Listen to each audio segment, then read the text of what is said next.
everybody. Welcome to Almost a Party, episode 2. Woo, we did it, guys. We made it through one whole episode last week. Uh, Hooray! and we are now back with episode 2. We have the whole party here today. Um, so we're not Yay! almost a party, we are a party. And am I actually live? I hit start streaming, but it's not showing up for me in my preview. What the heck is going on? Yes, you are. Yeah, Alright, I Twitch see it. well, says you are live. okay, well, let me refresh and get my preview. That way I can see how everything looks. Yeah, it looks good. Okay, cool. Yeah, that all looks good. I don't know why it didn't want to load for me, but it is now loaded. And, oh, hey, we got a new follower earlier today. So, like, yeah, that's the thing. Is like I just get random followers throughout the week since this D&D campaign is up, which is interesting and something that hasn't happened to me before. So that's nice. Um, All right. I don't think we have anything to talk about today, so let's just jump into it. So, we last left our players. They were at the King's End Festival. Well, during the intro, there was an attack by a group of gnomes. The party decided not to investigate the cause of the gnomes here and instead went to the library, where they researched some information regarding their shared dream that they've had, as well as some information on Dampiers. As the party got well underway, the group returned, and we left with the party watching a show put on by uh, Alvin. From Steel. He is a gnome artificer who was putting on a show of all the fancy stuff that he has made over there. Um, and we left off with the party um, being approached by an Aarakocra who was handing out some potion bottles. So let's go ahead and jump back in. All right. So as you are watching this, and this Aarakocra comes by, handing each of you a vial of a red potion. Inside, you looking at it, you see that there is a logo on it. And it is a five-pointed star with lines going across, forming the letter A in each of the 5 points of the star, as well as a potion vial, a bow, and a set of armor, all inside the center. So throwing that up on stream so everyone can see it and throwing it in the Discord so all the players can see it. That is the logo that you see on these potion vials.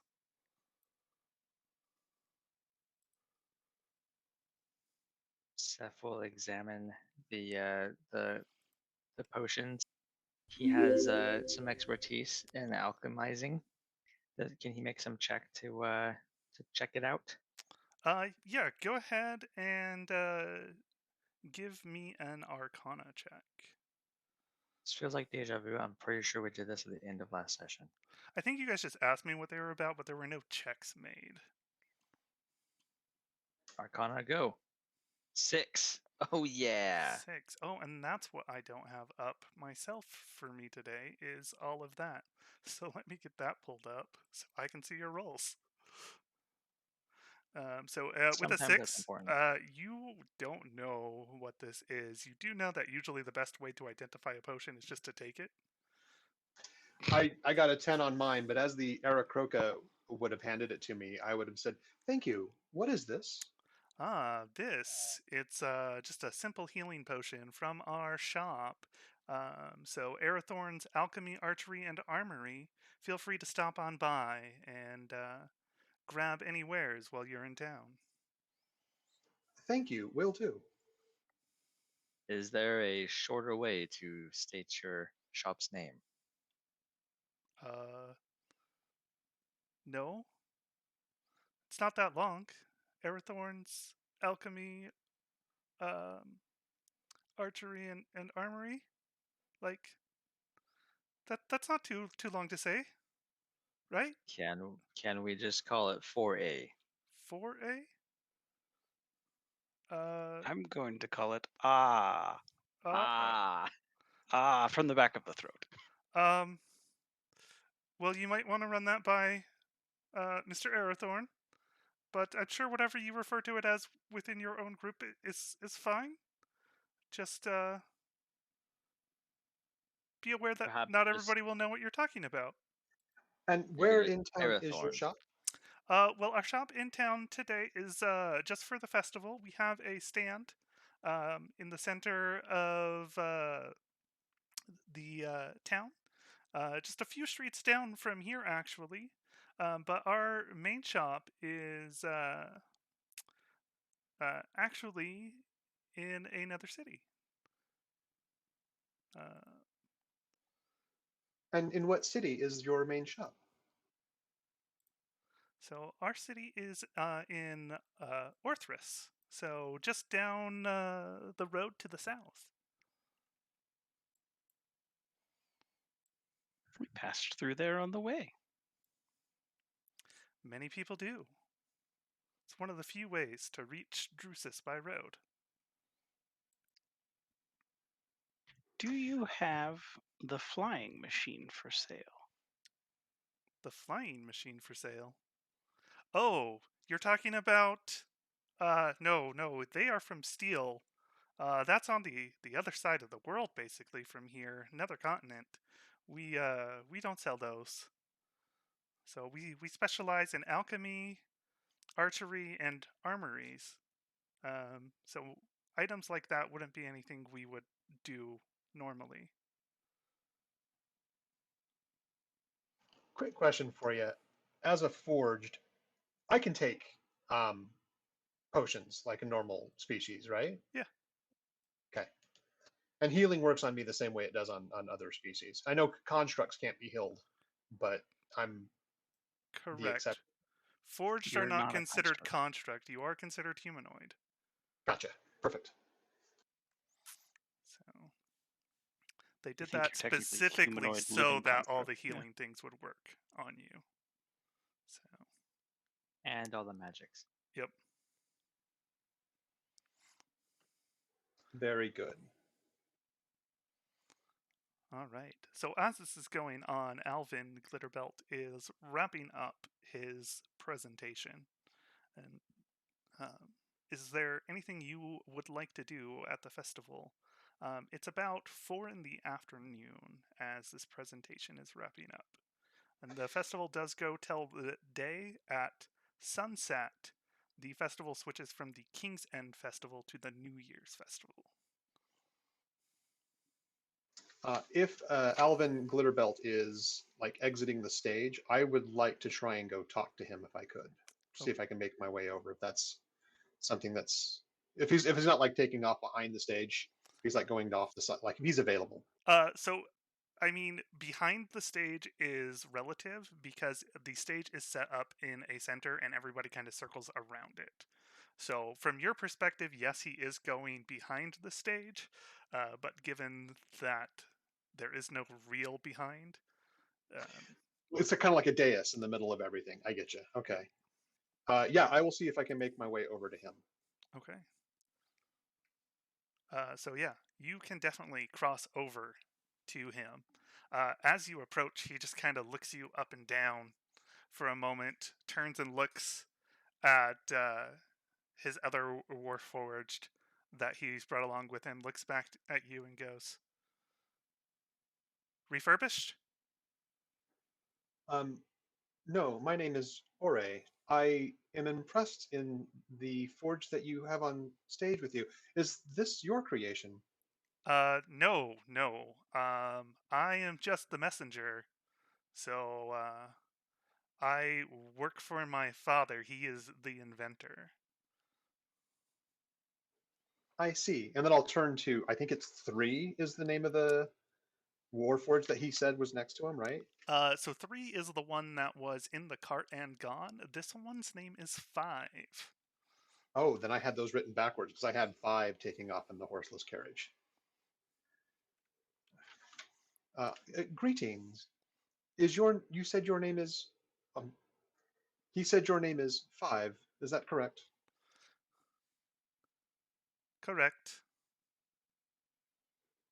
I, and I just kind of like stare him over a little bit, like really taking in what does he look like? Like I'm fairly mechanical interior frame, not a lot of exo. What does he look like?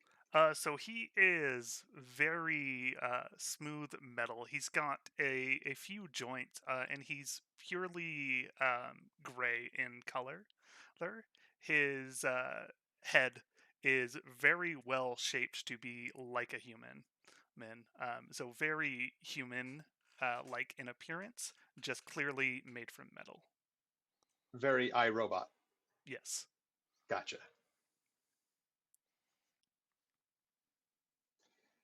Yeah, or he can't think of like how to. He's kind of almost fumbling on himself without really knowing how to like articulate this. Uh, are there more forged with you? And he kind of looks around a little bit. Uh, Alvin pipes up. I only brought the two, but there are plenty of forged where I'm from. In fact, they form a whole army over in Steel. Can the rest of us hear this? Is he's not far away, or is he like a ways away and there's lots of people talking? So there are lots of people talking. If no one followed Oray out into kind of the center area, then you'd be far enough away to not hear this conversation. Darn. I'm just gonna make fun of him. And so Ore is going to kind of look back at Five and try and engage him again. And what is your specialization?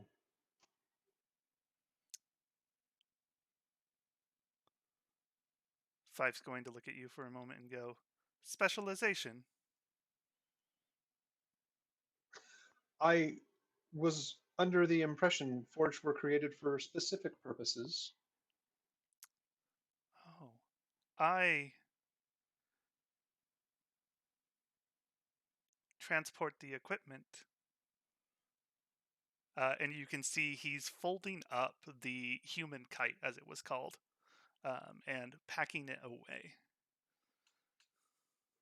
I just have an insane Rick and Morty, you pass the butter conversation. I see. Thank you for your time. Are you in town long? We are in town until the third day of the first month of the 601st year of the Age of Prosperity. Which, that's next year. So that's basically 4 days. Gotcha. Understood. I am an attendant at the Hall of Records. Um, Thank you for your time. And I'll turn to Alvin. And do you offer gear or upgrades to Forged? We do. I don't bring any of that with me. But if you ever come and visit us in Steel, we can make you just about anything you would need. With Thank you. your older model, it might take us some extra time, but we could do it. And Ori's going to kind of look down at his hands and then take another look at Five. And if Metal could blush, um, he would be just a little in awe of like how clean this other model is in comparison, like all the shape and all of that, the defining humanistic details. Thank you. I may take you up on that offer if I am able to make it to Steel. Enjoy the rest of the festival. And then Ore is going to start heading back to everybody else. I deeply regret I wasn't there to imply that he was looking for a date. All right. Oh, trust me, he was thinking about it. Like Five's You a good-looking machine. you should Good come looking to the piece of library. machinery. It's where I work. Wink. Wink. Well, he's got those big like Irish shutters, so they just like go closed and up and really fast. So what do we do now? That is the question. What would you like to do now? That's literally what he asked. He has no idea. That wasn't me out of character. Miseki's gonna be like flipping the bottle around and watching how the liquid moves, and then also watching as many people around them as he can, in case people are trying to pickpocket or whatever. But mostly he's run out of objectives. What kind of cool things are there around us at the festival? I'd assume that there's still lots of foods and it's almost dinner time. There are lots of foods. As you get further away from the city center and out towards more of the farmlands at the edge of the city, you start finding more activities to do. But there is plenty to do at the festival. You could probably come to the festival every year for 5 years and still find something new to do, and not just because new things are being added.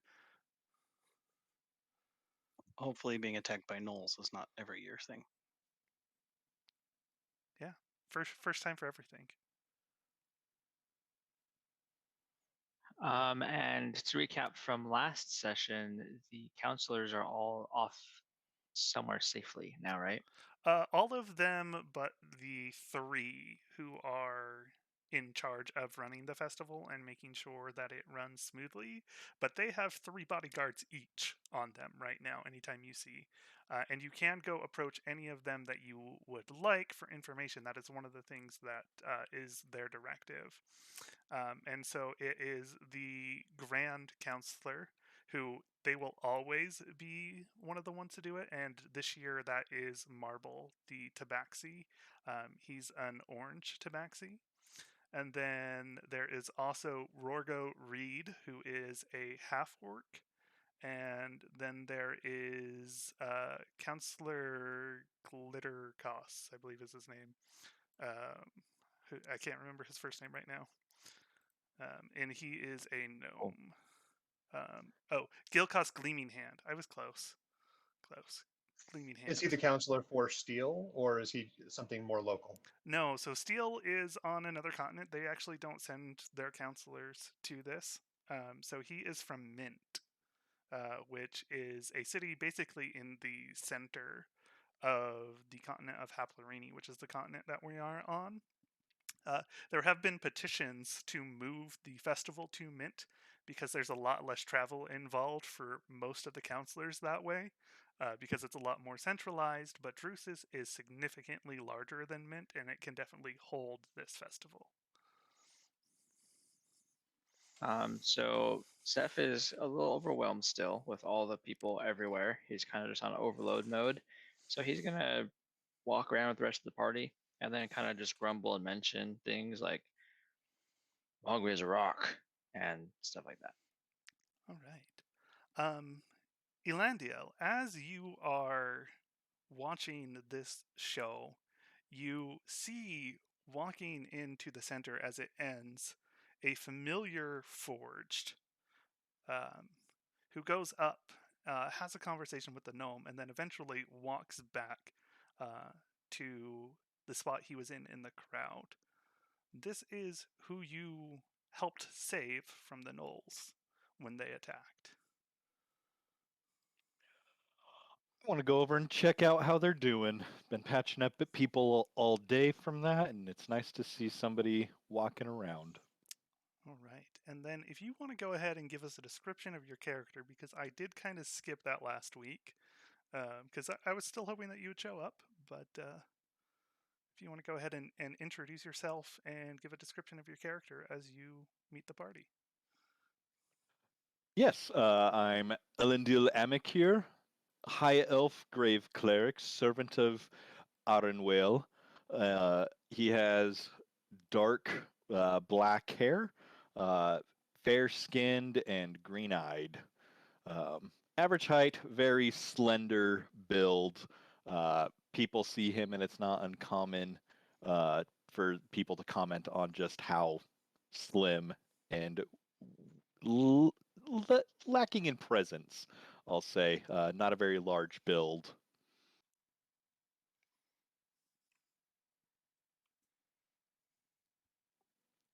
Strength is not his strong suit. He focuses on endeavors of the mind more so. Not his strong suit. Got it. Nice pun. Nice pun. All right. So the four of you notice as Elandiel comes up, approaches you, that this is the elf that you fought with earlier in the day. Hey, it's you guys. How are you doing? Some of you were looking pretty beat up before we patched you up earlier. Looks like you got a little bit of spring back in your step. Oh, it's the one who saved us from being grievously wounded. Have you found any others? There have been people around town I've been assisting with patching up, bandage, minor medical work. It's pretty sad seeing some of the injuries, but I'm glad to see you guys up and about. I don't think I had a chance to formally introduce myself. I'm Ellen Deal, and I extend my hand for a handshake to everybody. Or I will reach up and return the handshake and be like, "It is good to see you up and about. Thank you again for your assistance earlier." Anytime, glad to help. And I'm like, oh yeah, hey, I got some cool pictures that I drew from the battle, and I'll hand them each like a picture that I drew after the battle of them fighting gnolls, and like epic cool poses. Are they good pictures? That was what I was going to ask. So are this like macaroni drawings? Like what quality of picture are we Or talking? like stick figures. Elandiel, This is go a ahead and stick describe figure. them. How do they look? They are good-looking pictures. One of Elendil's favorite pastimes is artistry. So he like which four are here? All of them? Everybody's here yet? All of us, yeah. So there's like the centaur like rearing up and like kicking a gnoll with a spear in the face with its two front hooves, like striking a very manly pose with the top human half. Um, then there's like the hyena like tearing out like the whole like calf of one of the gnolls, and the gnoll's like has its back like arched and its claws up, its jaw open, howling in pain. Just like all things making you guys look super majestic and awesome. Seth will extend his hand and give Elendil a crushing handshake, and then just give him a curt thank you. But to any keen observers, he'll take the parchment, he admires it for a little bit, and then puts it in a special place in his pouch so it won't get crumpled up. Oh. Mizaki's gonna spend a little long looking at the picture of himself, and then remember to shake hands. Sadzi takes the hand as it's offered, but she feels kind of bad that it was kind of her fault that they got into this fight, so she'll just shake his hand and be like, "Nice to meet you," and then kind of quietly edge towards the back of the group. Or I will also kind of take a little bit of a longer moment in admiring the picture, and then look up as like, "Are these ours to keep?" Yes. Yep. You guys just looked so awesome. Like I couldn't help but capture those moments. They are for you. Thank you. When did you have time to do these? While watching over some of the wounded, making sure that they kept their pulse going in between pulse checks and breathing checks, I'd take some time to doodle in my pad.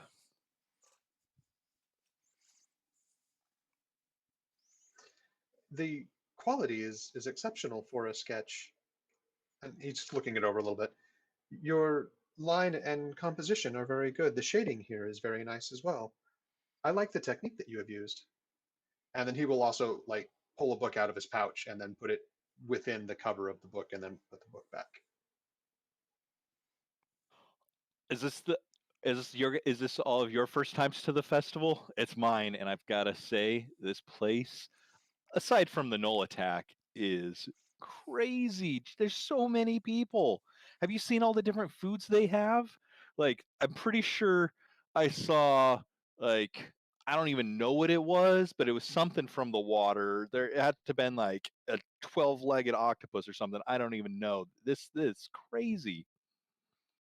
This is also my first festival. I've been in town for approximately a year that I am aware of, but this is the first time I have attended the festival as well. I have also found it quite entertaining. I do like the games of challenge. I was not very good at crossing a rope. Yeah, the rope one's cheating. Is that the one where they have that huge dude wiggling the rope when you try and walk on it? So many people fell off that thing. Oh man. That is the That one, is the one? yes. Seth will Jinx. chuckle and mention that 3 of those people are standing before you. Rude. I only fell because he cheated. I believe that was the challenge of the obstacle. It's okay though. I can throw a mean axe. We were As well as wondering. I have discovered as well. We were wondering what we were going to do next.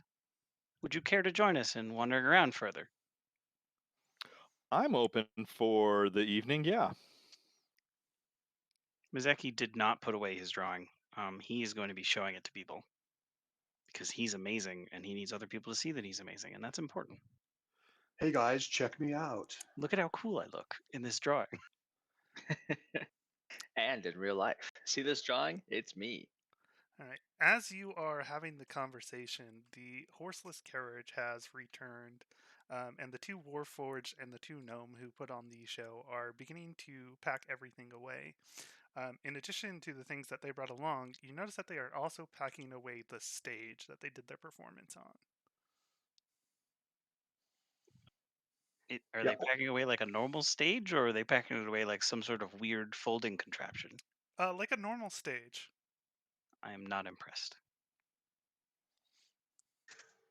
yeah, I'm like Ore's conflicted because those Warforged look really good, and apparently they're just roadies. So he's keeping like his attention is certainly on everything that they're doing, even though he's with the party. So I feel like at this point we should go find someplace where they have music and more food. Food is always good. This is acceptable. I think I would like to hear music. All right. It's not hard to find music in this place, as you can hear sounds coming from just about any direction that you want to go. There are all sorts of performing troops that are going through and playing music. None of them super well known, but you hear that there is supposed to be a performance from one of the legendary bards, a Kenku named Swiper is supposed to be putting on a show later this evening. Well, we have to go to that, of course. So that gets Yeah, written down on the schedule. I'm there as a player. Seth, probably not so much, but me, we're seeing that Kenku Bard. Thankfully, Mizeki can 100% convince Seth to come along.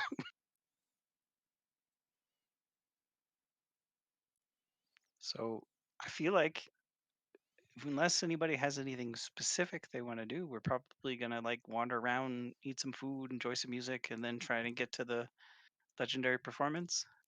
All right. Were there any of the games that you wanted to participate in that you did not do? There are still other things, um, archery, tests of strength as well, that you guys did not participate in.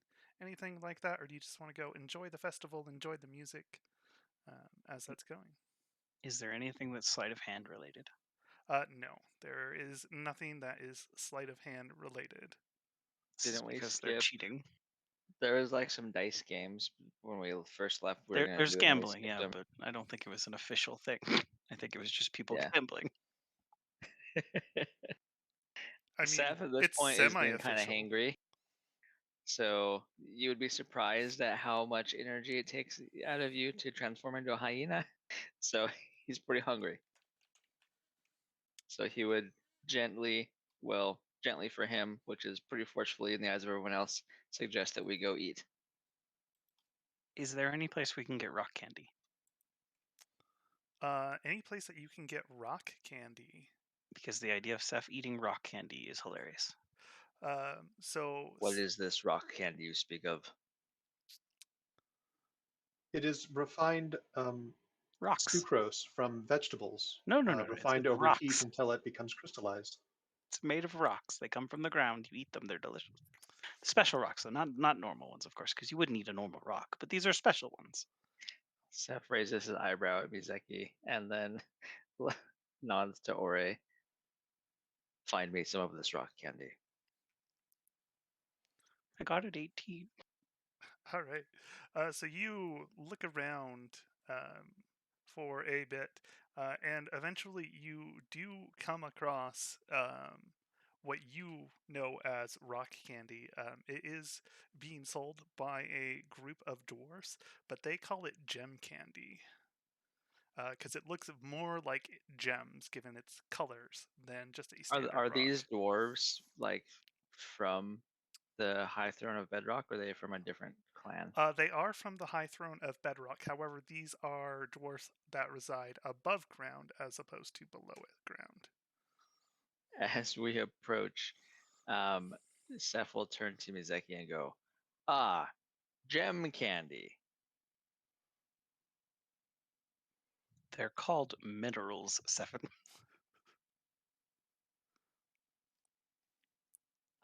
Seth will try and negotiate a discount with his dwarven brethren. All right. So as you go up, it is you can get 1 for a copper, or you can get 5 for 4 copper. So it's pretty cheap already. Seeing that it's so cheap, he will abort this plan of trying to get it even cheaper and just buy one for everyone. Yeah, for 4 I copper. would like to purchase 25 Okay. for 2 Go silver. ahead and subtract the copper and add to the rock candy to the character sheet. Okay, 2 silver. Cool. This is like that moment when you're at lunch with a friend and you're like, "Are you paying? Am I paying? No, we're both paying. No, I'm paying. No, I'm paying." So Seth is gonna see if are you paying for everyone or am I paying for what's No, happening that was here? for him. Okay. I So mean, Seth will. Mizeki will, if Sefin's going to pay for everyone to get a piece of rock candy, he's fine with that. Okay. But Seth after will do that as Sefin is well. ordered, he's going to 100% go up and drop 2 silver and get 25 pieces of candy. Seth will get a bunch of the colors, one of every type. Well, 5 different shades, I guess is a better way to put it. And then he'll give everybody one and talk about how delicious this candy is and repeatedly call it gem candy and hand it out to everybody in the party who wants one. I eagerly accept. Do you hand one to Ore? Yes. He is gonna like stare at it for a hot minute, and he's gonna try. You cut out. Yeah, we lost you there, He's- Ore. He is gonna try and eat it. He's gonna look at it for a minute and then put it in his mouth and start trying to eat it. See if he can get a taste out of it. So you begin to munch on the candy. As you do, you begin to remember something from you're not sure how long ago, but you hear the voice of a gnome that you haven't heard in a while, and he pulls something out of his oven and hands it to you and says, "Try this." And you remember that taste. And it's the same. Clearly, this is an old recipe. Are we having a Ratatouille moment? Ore is. Okay, just making sure I understood what was going on. I recognize this flavor.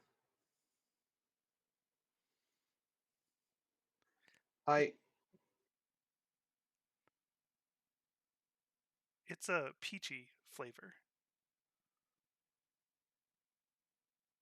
I have had this before, very long ago.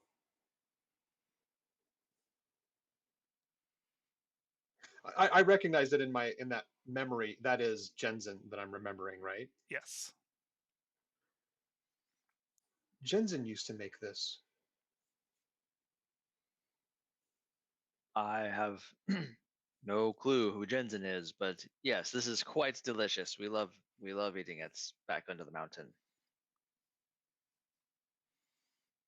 Where is this mountain that you speak of again? Uh, Seth is kind of taken at a loss, not because he doesn't know, but it's kind of like like one of those things that are so obvious to him. Like, what do you mean? Like, in real life, it's like asking where the Statue of Liberty is or something, or he's like, what? Um, the where is the mountain? The Hand of the Gods Mountains, to the southwest of here. Oh, I see.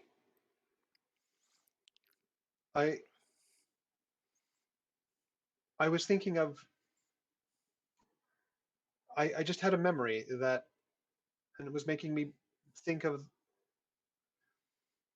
the Stargazer Tower. It's to the north of here. When you mentioned the mountain, I was wondering if it may have been the same mountain. Ah, There's yes. a We are lot of blessed with many mountains. mountains in Haptharini. Some of them are volcanoes. Mizaki's also going to take the moment while Ori is having a life experience to show the picture of himself to the rock people. You mean the dwarfs? Yeah, well, I'm not calling them rock people. They sell rock candy. That'd be super nice. Miyazaki the centaur comes up, his best friend's a dwarf, and he's like, "What's up, rock people?" All right. So the dwarfs take it and study it for a moment and go, "That's really good. Did you make this?" I didn't, but it is me. The man here, Elendil, did make it after from our battle earlier today, fighting the gnolls and saving town citizens. Oh, you guys helped in the fight? That's We did. cool. We Indeed. locked our candy away and ran. As you should. It's better to be safe than dead. Yes, this one was grievously wounded, Grievously. and he will pat Miyazaki's back, not himself. So, yeah, we can see, and they gesture to the blood on your clothes.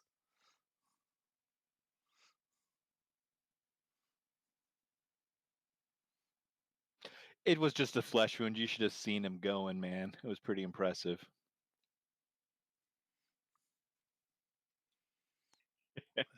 I love Elendil's just like accent and demeanor, Rorik, because it's so different from other characters that you played when I played with you. So we've got rock candy. Now we need to get some alcohol so that we're ready for the performance. All right. So as you say that, the dwarfs go, "Oh, that's easy to do," and they pull out this barrel from underneath of that and set it on. And go, "Silver glass." As a 0 Constitution Centaur, I have concerns. Seth's eyes get wide, and he is the happiest you have seen him. Mizeki specifically, since they were on the road for so long, but he is very happy because he hasn't had a good dwarven ale this entire trip, except for the stuff that was in the flasks that we know were drained very quickly in our multi-month trip. So he is all about that, and just puts down like 5 silver without a word, and just takes one of the mugs. All right. Yeah. So you throw that down. They fill up the mugs, set them down. What do you do with the other 4? Do you just leave them there for your party, or are you planning to grab them No, later? they're all for him. Okay. He's going to set up a tower, and Yes. Mizeki will pop down a silver himself to grab one, and then probably another one for Elendil. Or wait, was it Ori? Whoever healed me, I don't remember. I think it was Elendil. It may have been me. It may have been Ori. Whoever, he's going to put down a silver for himself and a silver for whoever it was that healed him. I believe God. Elendil healed you. I know Ori healed one of us and Ellen healed the other, and I don't remember. Actually, I thinking about it, maybe it was Sadzi that I healed. Yeah, I think so. All right, cool. Look at Sadzi there, just lying in a box. Do That's I actually need to make not- any that's Constitution the other guy. saves? No. So Sweet, because I have resistance against poison. yeah. Plus, they pulled it out for the centaur. It's not the good stuff. Ah, Seth is disappointed after the first glass, but we'll keep on keeping on. You're not I've- even gonna ask for the good stuff? Come on. I've heard of this. Like, this is like one of these things that you dwarfs are famous for, right? I mean, like we've got some pretty sweet wines on the island, but I mean, ale's not one of the things that like my family was super huge on. Yeah, pass me one of those. That's because, according to the dwarves, it'll put hair on your chest, and an elf with hair on their chest is a little weird. Or I will look to the dwarves, to Dwarfy Wonka, the candy factory, and ask them if they can give a small sample of the ale. The dwarfs look at you, and they like grab their mug, and then they grab a slightly larger mug, and go small, and like hand out the small mug. Yes, thank you. All right, and they fill it up. How much is a small? So that is the 1 silver. 1 silver. Or he wants like a Baskin Robbins sampler, and they're like handing him a large Coke from McDonald's. They're like, "You wanted a small." They don't It's like understand when the concept of sample. Yeah. Yeah. For Ore, like this is the first time he remembers ingesting something just to try it and having a memory from it. Like it's in his mind now. Like, oh, I should try everything. So he's gonna start. Mizek- Yeah, the- Mizeki will point out to Ori he can take it if he doesn't want it after he's tried it. Thank you, listeners, for joining us on our foodie D&D. You gotta love the Session. foodie D&D sessions. Seth, after the first glass, is gonna ask if they have harder stuff. Like he's grateful for it because it's still a taste of home, but he wants the good stuff and not like the stuff. And they go, yeah, we were surprised when you threw down the gold so fast and just didn't even ask. So, and they roll out a much, much larger barrel than the one that they set up. Kind of tip it up onto its side so that it's ready to serve. And I they just have go, this image in my head of the little cart with these giant barrels that are just busting out left and right. yep. And they go, it's 2 silver for one of these. So Seth will just ask him if there's 4 silver left over. He's just gonna ask him if we can have 2 glasses of the good stuff with that same fee. And they'll go, yeah, that's fine. And they want, you just want 2 glasses, and they pull out one of the larger cups and fill it up, and it is twice the size, and just set that out there for you. Nice.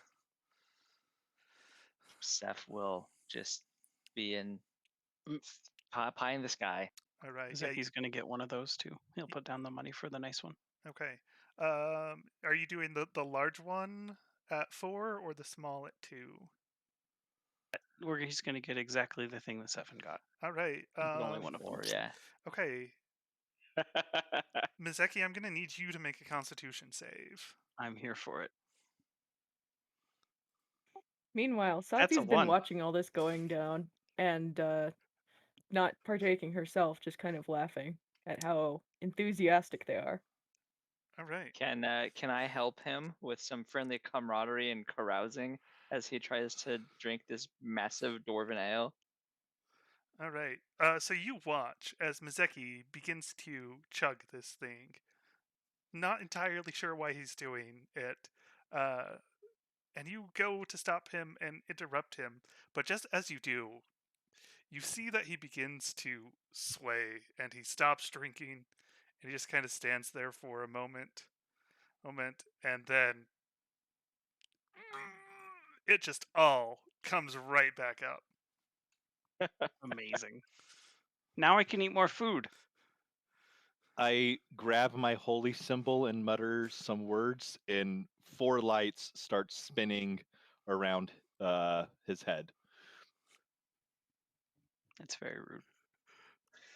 You Or rolled I a would have. nat 1.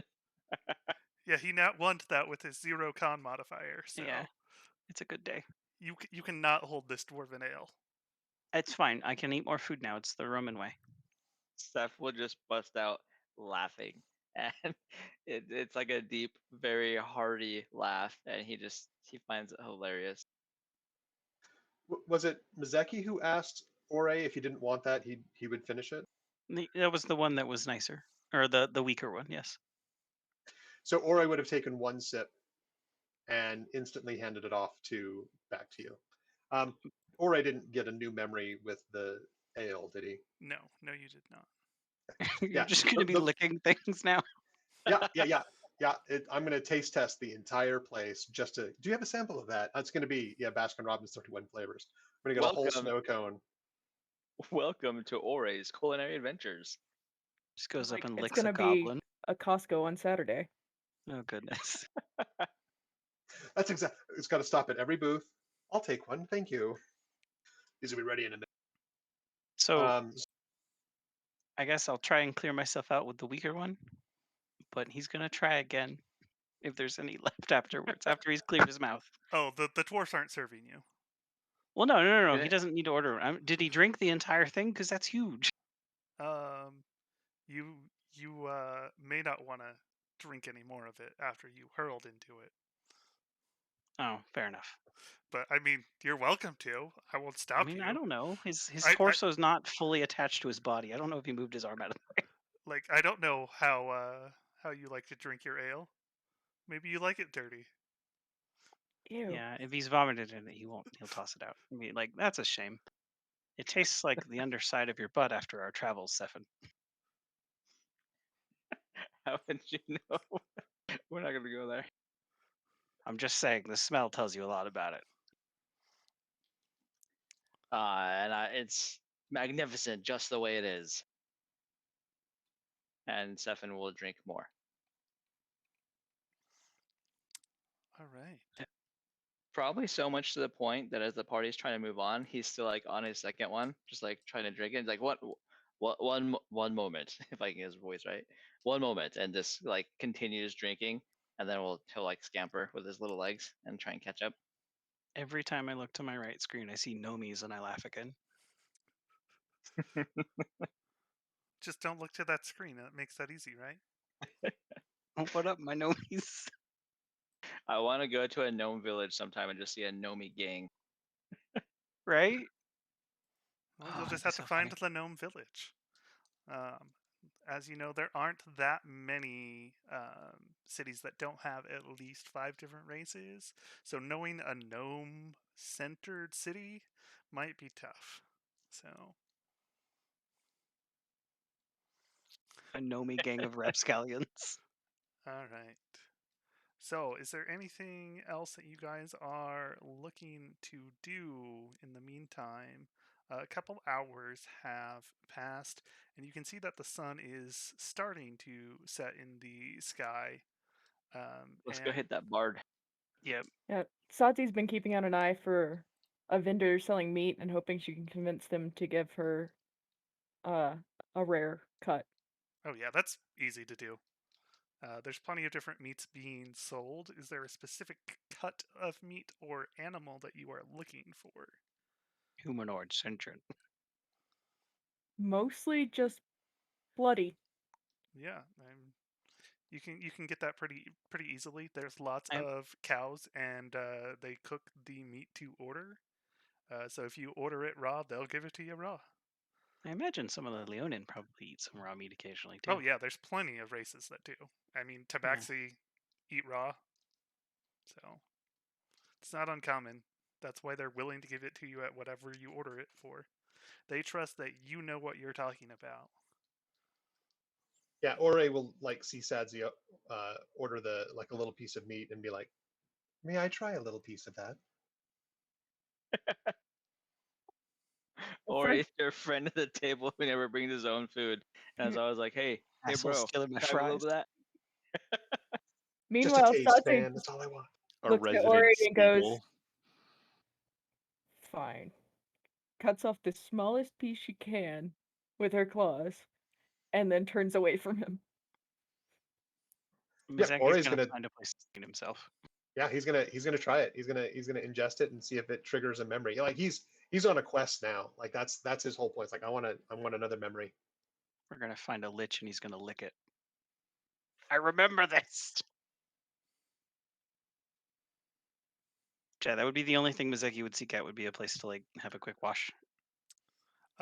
Yeah, so you can find a few wizards that will just do prestidigitation on you pretty easy, but if you're looking for an actual wash, there is a few wash houses, but you're going to have to travel a bit for them and pay for them. Just dip Okay, your head in the trough. Excuse me. That's rude. Let me roll for it. The other horses don't mind. No one will find your body. Okay, so he'll go and pay for it. He'll go and actually wash himself a bit. Okay. Because he knows that even if he has to, he can get back to the group pretty quick. All right. Anybody going with Mizeki? I'll take I that mean, as at a this no. point, Seth will probably come with him because he knows that Mizeki has a tendency to get himself in trouble. So he will slowly accompany him. Is Mizeki and Seth start walking away, Ore will instinctively just start following them. That leaves Sadzi, the Tabaxi, and Alandiel, the elf. Do you turn and follow the rest of the group, or do you continue on to Swiper's performance? I want to get some good seats at Swiper's performance. I look over at Sadzi, like, hey, you want to see if they still got some good seats open? Sure, maybe if the others come back, we Make sure might to save us be a spot. nice enough to save them a spot. He's going to give you a blanket so that you do. I'll tell him like, hey, I'll put up some lights as a beacon. There'll be 4 of them up in the air up above us. That's how you'll find us. We're going to do this white woman fireworks style. We'll give you a blanket, you put it out so that we can show up slightly late. I save space for all of us. Exactly. All right.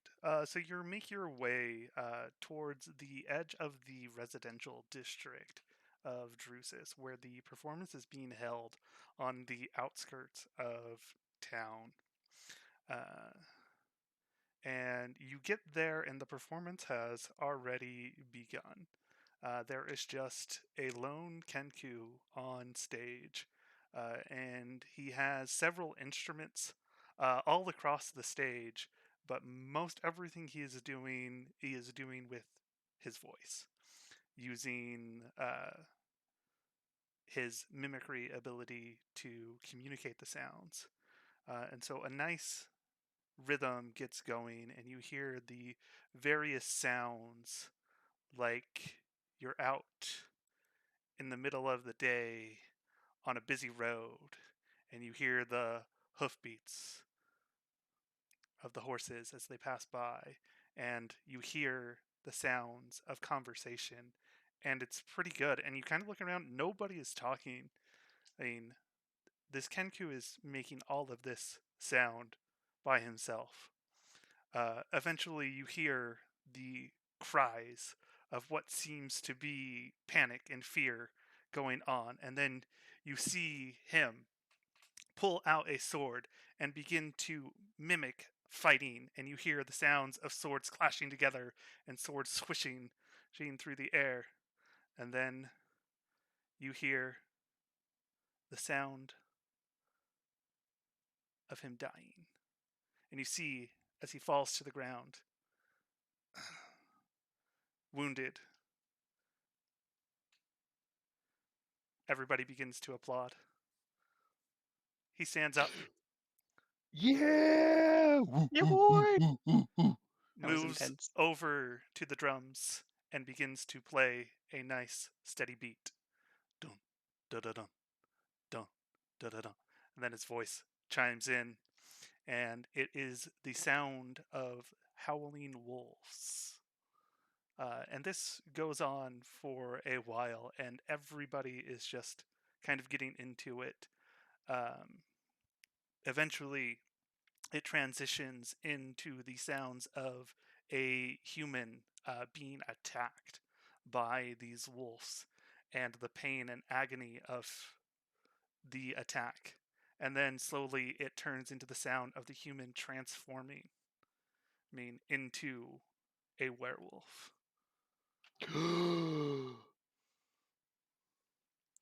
Around this time, the other three arrive at this, at which point you hear Swiper begin to say, "And that is the end of our performance. If you begin heading back in towards the city, the King's End Festival will come to an end with the ceremonial beheading of the king, at which point the New Year's festival will begin.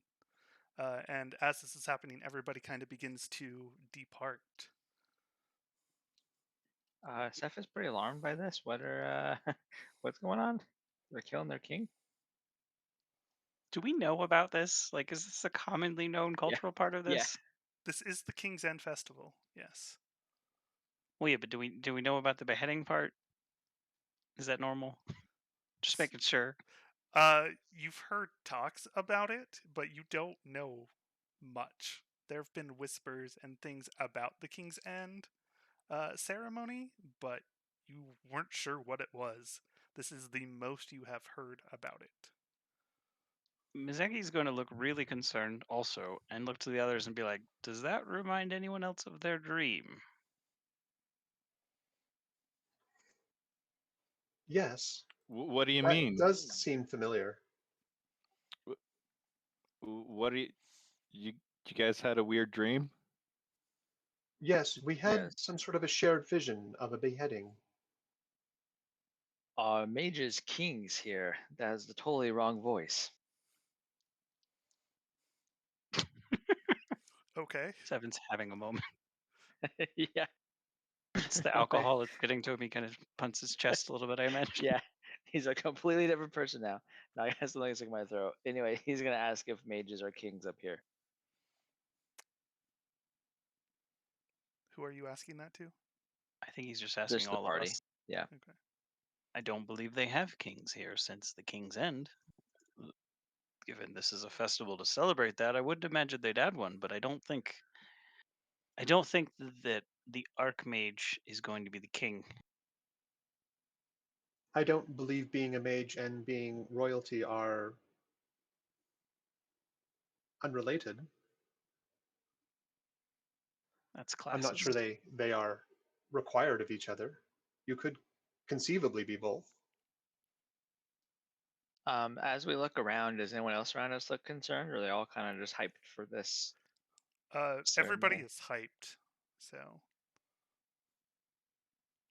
Steph will just kind of shrug and start suggest we follow them, even though it's Mizaki's still gonna knife perturbing. hand.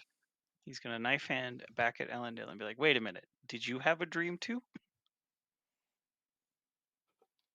Like, yeah, it was It pretty starts kind of normal. crazy. Yeah, it All gets a things little weird. intense. Yeah. Mine started off. Well, I mean, like huge bright lights, ceremonial sacred great stump of my goddess, visiting me with her holy light, descending, bursting forth in an explosion of glory and radiance. I mean, that was Then basically my yeah. view descending upon a town and town square surrounded by shadowy silhouettes as a man's about to be beheaded. Yeah, That dream? that sounds familiar. Did you see the shadowy figures afterwards beside? Like the ones that looked like some of the people you might know, maybe? I don't know. One of them might have been a centaur. I wasn't able to get a good view of them, but like you guys saw that crap? And I flipped through my my notebook and I'm like, here's like a picture I drew from memory of like the dream after I woke up. Do you have any pictures of the beheading part, or the guy in shackles or whatever? He just told me to find them. Yeah. Yeah, That- I'm envisioning your sketch as like a graphic novel, and there's like the person saying like find them, and on that page, I'd imagine we're all like yes, yeah, that yes. So as you look at that page, though, the words are the same, but the person is different. Okay, that's concerning. So whereas you, Sephin, saw an older man with white hair in red robes, this is a very gaunt, pale man, and with no hair. Seth will bring that up, and since Elendil is such a good sketch artist, are these all in black and white, or do they have color? Because Seth would mention the hair and the robe color if there's color in this sketch. They are black and white, just with my charcoal pencil. Okay. Yeah, I mean he'll mention the hair, and then he'll also mention that the man he saw had a red robe if the fashion of the clothing is different. So the clothing is also different on this one. This one is more wearing, instead of like robes like you saw, is wearing more of tight leathers.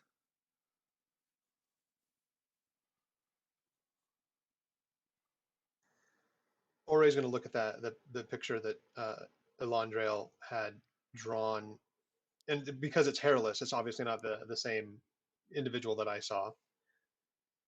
Oray will say, "Perhaps our research was incorrect.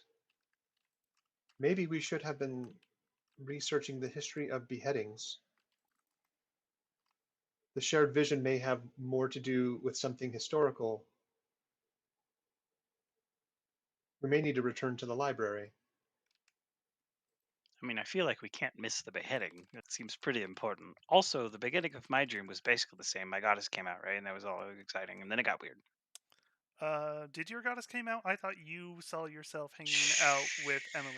We're not gonna. No comments. So That's secret knowledge. Yeah, his goddess. yeah. It was basically the same level of radiance. It was exactly the same.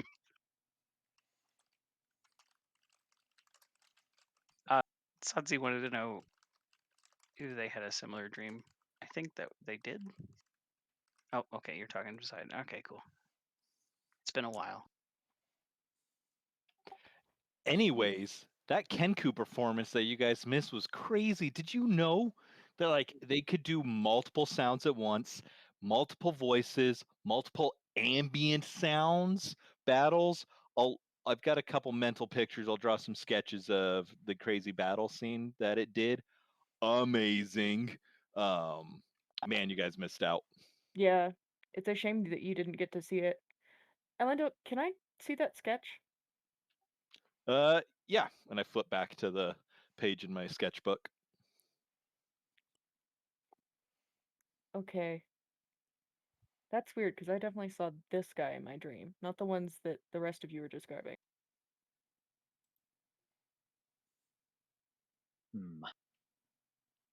Perhaps we This should is- visit the library on the morrow Yeah, after the this is festival. the weirdest game of Guess Who ever. Yeah.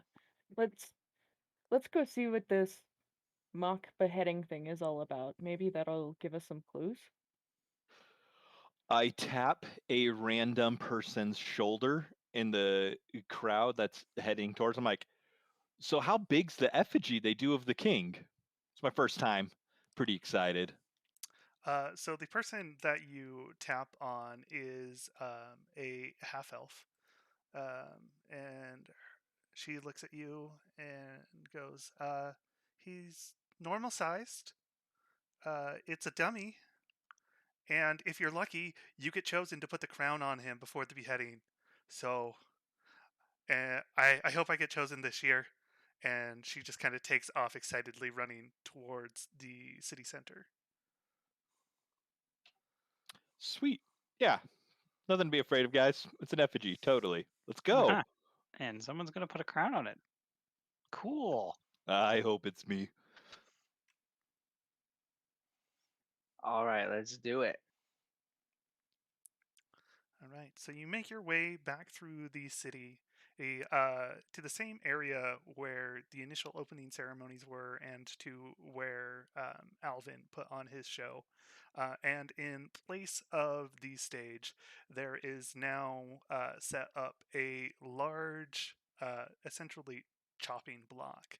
And you can see already up on stage there is the dummy with its head hanging over the chopping block, and there is a large hooded figure with an executioner's axe standing next to it. You also see that there are the 3 counselors as well as the 9 bodyguards around them that are going through this. As this is coming, and you hear Marble's voice boom out again over the crowd. Out. Another year has come. Another festival is upon us. The King's End is here.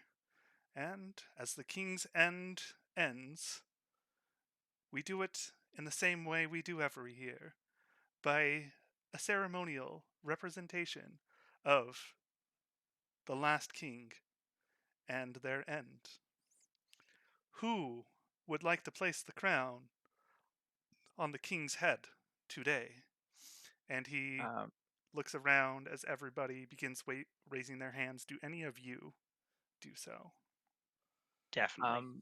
Do we? Is this like triggering to us at all? Does this look Yeah, familiar? Is that's it going to be another like, oh question. shoot? This does look very familiar. I'm gonna stand up on my back legs without crushing anyone and raise my hand so that I'm very tall. All right. While everyone is raising their hands, Ore is going to look around the crowd and start scanning like the surrounding buildings, looking to see if there's any other individuals like setting up on roofs. Thinking back to the Knoll attack, kind of thinking very much along those lines, looking for other threats that might be getting ready to set up an attack. Okay, go ahead and give me a perception check.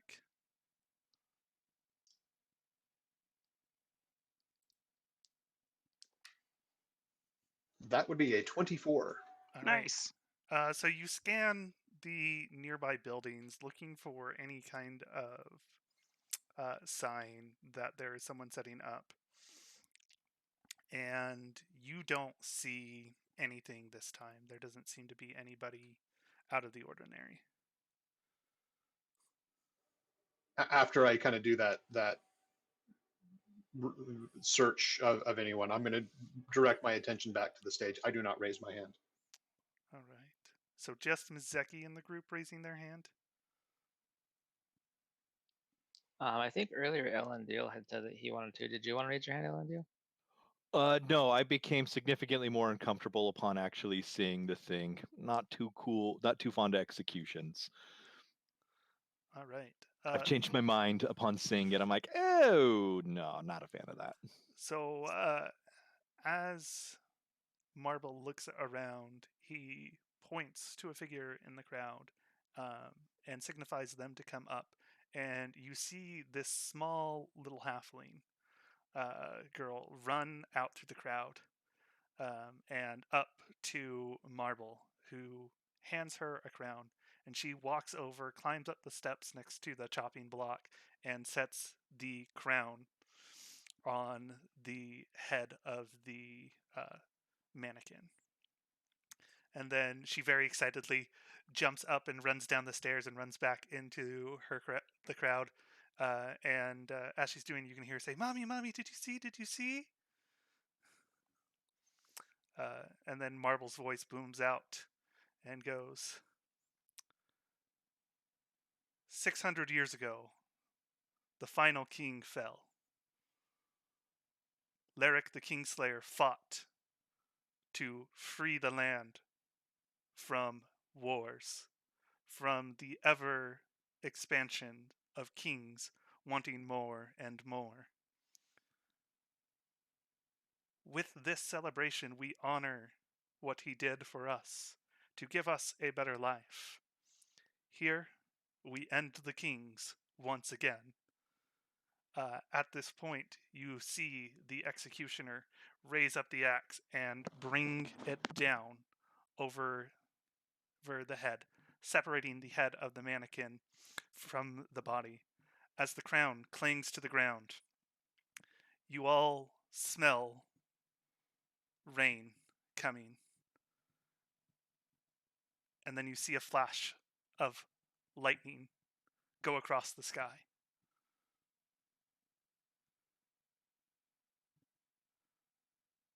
This And- is the weirdest rain ritual I've ever been a part of. Then you hear a loud boom. And everybody around starts to look panicked as rain begins to fall from the sky. Is I it hate regular rain. rain or is it like bloody rain? It is regular rain, but this is very reminiscent of how your dreams went last night. Whereas soon as the head fell off, the rains came, and the thunder and lightning with it. This is uncomfortably familiar. Mizeki would 100% have fought a child to participate. That's true. Sanji's just kind of edging closer to everyone because this is just a little too deja vu. Yeah, Seth is quite uncomfortable between the deja vu from the dream and then the rain. You know, the water that falls from the sky. That doesn't happen underground. The Oh no, rain. dude, rain's normal. It does that up here. It's okay. Like if you've got like a shield, you can hold it up as a makeshift umbrella. For the most part, it's a passing phenomenon. This is little ominous though. Kind of crazy timing. The rain lasts for about a minute before going away, and you hear one last loud boom cracking sound. And then you hear screams coming from within the city, and you see this human man come running in saying, "There's something going on in the Temple District." Well, My that's people! unfortunate. And I Let's go to run. bed. No, I'm just kidding. I book that's- it. I don't care if anybody follows me. I start running. Is the library in the Temple District? The library is on the edge of the Temple District. Ori starts following Elandriel. Yeah, Stefan Elandriel. will follow along too because Elandriel seems like the best elf he's ever met. which is not very many. Yeah, Miseki like will a definitely handful. clear a lane for Stefan to follow. There's something going on in the Temple District. It's pretty vague during a festival, but sure. Sanji will get stick with there- them. Oh, sorry, go ahead, Sanzi. Oh, I was just saying she'll stick with the group because she really doesn't want to be left with a bunch, in a crowd where she doesn't know anyone. Mhm. Better So, the devil and centaur you know. as this is going on, as this man says it, you can tell that there's a bit of panic in his voice, and it spreads to the crowd to where everybody kind of begins to flee.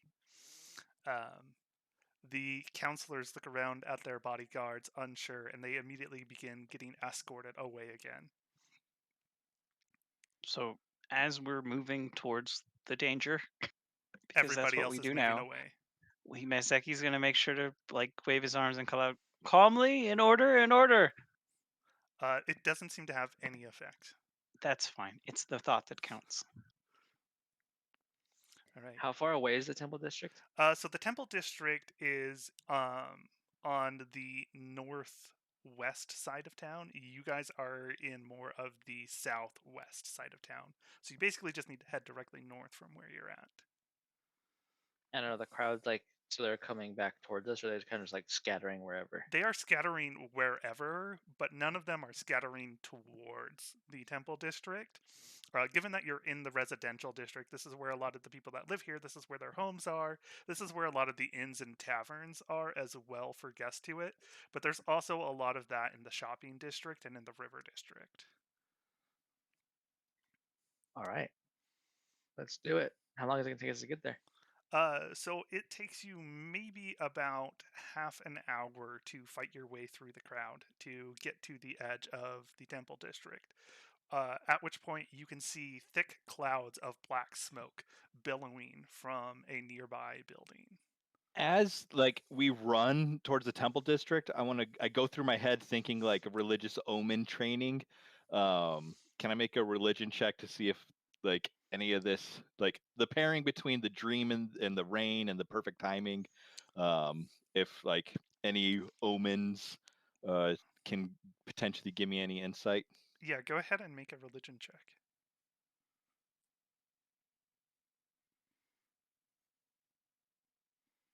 That's a 5.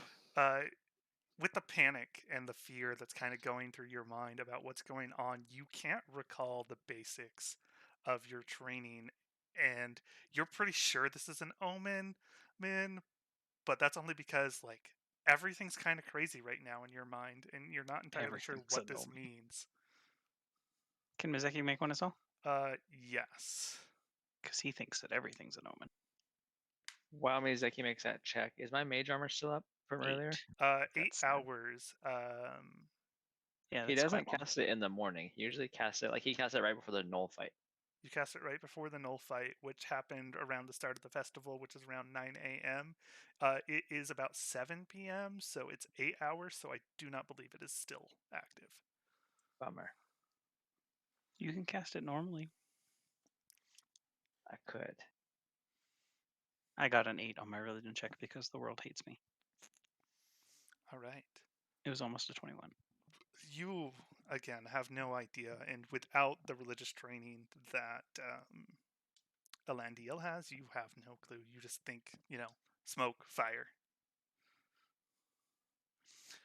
As you make your way through to that, you see that there is one of the temples is got massive cracks and is on fire and is in the process of collapsing in on itself. You see that there are several of the priests running out, and they have a symbol of a skull with a very happy, smiling face. And below that is a single drop of blood on their brooches that is it's not filled in red, it is empty, but it looks like it would be blood. It's just essentially an empty droplet, though. I don't even know if this is a thing, but my guess is Bloodless God. Are they running? So do they look like instigators, or they're running away from the district like in fear? They are running out of this temple in fear. So it's their temple, probably, from context clues. Yeah. Elandiel, when you see the symbol, make a religion check. And Hey. Sadzi, you can also Yep. make this check. That's a nat 20 for a 24. Okay. Satsi, you can also make this check. You don't need to, though. So, Elandiel, you see that symbol and you immediately recognize it as the symbol of Ayabar the Bloodless, the first of the gods. He who gave his life so that others could become deities, the first of the undead.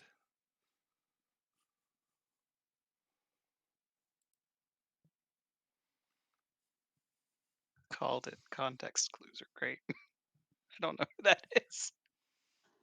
And it's essentially that temple that's being wrecked. Yes. In addition, Elandiel, you recall in your training, as you were learning about the different deities, a picture of Ayavar, and he was this very gaunt, almost skeletal figure, very pale.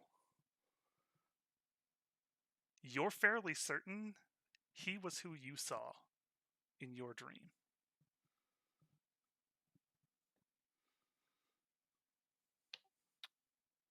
I run over and immediately offer whatever aid I can. All right. So does Ore. So you see that there are a few of the priests that are limping and are definitely injured, bleeding. As they are making their way out of the temple, you're able to go and grab them and help pull them away as the building begins to collapse further in on itself and the fire goes up. Mizeki's gonna look to see if there's anyone that looks like they're not gonna make it, and he'll dash in and grab them. So looking in, go ahead and give me a perception check. I hate the side of the screen. It was gonna be 17, and it bumped into the left edge of the screen. Um, Ah, it's hard to see through the smoke. You don't see anybody still inside. You pause to listen for a moment, but really all you can hear is the screams of panic, and they're kind of coming from everywhere, so you're not sure if they're inside or outside. Can I also see if I can see or hear anyone? Yes, you can. Do you approach the temple? Or are you still in the streets? I probably stand just a little in front of the group, Okay. trying to get a better vantage point since I'm shorter than most of them. Okay, go ahead and make a perception check.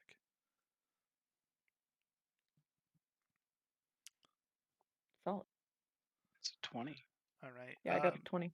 So with the 20, you look, and as the smoke billows out of the building, you catch a glimpse of someone inside screaming in pain who doesn't seem like they can move. Please point them out to me. Okay. Does it look like I might be able to get this, or should I ask, say, Ori or Mizeki if they can help me?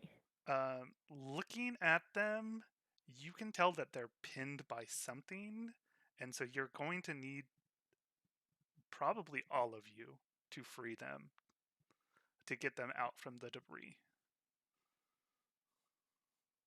I can move 720 pounds. Okay, probably you only need Mizeki because he's a centaur. Just wanted to point that I'll out. probably tug on Mizeki's sleeve and be like, "Look, there's someone trapped in the rubble. So Come with me and we'll get them out." he's gonna yell, "Hang on!" and then grab her and like pull her towards his back. Not I'll like riding him, but just kind of laying across it. as you guys run in, I'll put my hand on you as you pass and say that Autumnwell blesses you and cast guidance. So when you net your next ability check, you can add a D4. Did you just smack the centaur's haunch as he went by? Yep. It's rude. Good We're gonna game, have to have champ. Yeah, we're gonna have to have a social discussion after this about I'm rules. pretty much trying not to claw your back since you just threw me over you. All right. So you rush in here, and trapped underneath some rubble, you see a Leonin. And she is definitely screaming out in pain, and she is pinned in the rubble and unable to move. Her face is covered with dirt, and you can tell that as the things collapse, she just kind of got caught in it, and everything kind of bounced up, and she is just covered in the dirt and the pieces of stone.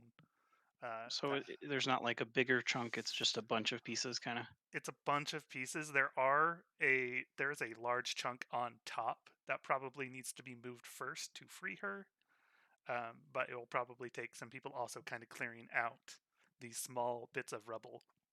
As you are doing this, the fire here you can see is approaching from the back towards the front, and it's only about 10 feet away from her at this point. So Mizeki's gonna yell, "We need hands!"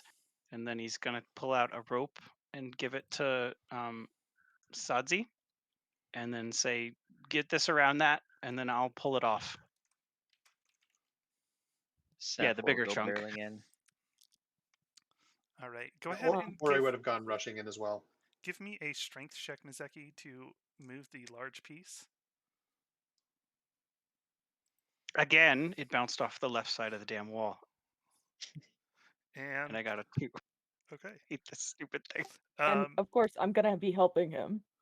So with you helping him, you can go ahead and make that with advantage. So go ahead and roll that again. Woo, this is the saddest world. So you can get a That's a 3. 10. I got a 3 and a 10. Okay, so with your Oh, I get the 1d4. Hold on. I get at least. I got a 4, so I have a 14. Okay, so with your 14, you begin to lift on it, and with your strength, of a centaur and just your natural ability to carry and lift and move things, you're barely able to get it up just enough so that Sadzi and I think Seven said he ran in are able to Yeah. kind of clear these smaller bits of debris around as Elandiel and Ore pull on the Leonin, one on either side on her arms, and just kind of pull her out of the rubble. And as you look, you can tell that her legs are completely broken and there's no way she is walking out of here. So as soon as it seems like she's actually clear, he's gonna say, "Move aside," and then put down the big chunk, and then try and get his rope free, and say, "We can put her on my back if someone wants to tie her down." Once we get her clear, I'll just scoop her up in my arms and run out of the building. That works if it's gonna be fast enough. That works too. Yeah, he should be able to do that just fine. Okay, So, because being on the So back of a horse is not comfy. So all right. I'll aside do from a okay. quick look for any other relics now that the lady's free. If there's any other um, important sigils or anything that I can grab and run out. So you look around and you see that there are a few artifacts that aren't fully buried in the rubble. As you go approaching for them, she calls out and saying, "It's not important. There's plenty in other temples. Get out." Um, as this is happening, there's a huge explosion in that encapsulates the rest of the area that you're in. You all take 4 points of fire damage as the fire kind of singes and blows out the front door of the temple. I am grievously wounded. That's half Mizeki's health. I run out of the temple, and I agree it's not worth it, and they can be taken care of later. We should Uh, leave. I'm just getting out of here. Did the Yeah, lady we escaped. Leonin that I'm carrying, is she okay after that fire, or did that like wipe her out? She is definitely unconscious at this point. I am going to cast Cure Wounds on her while I have her in my arms. Okay. You cast Cure Wounds. That's going to heal her back to full.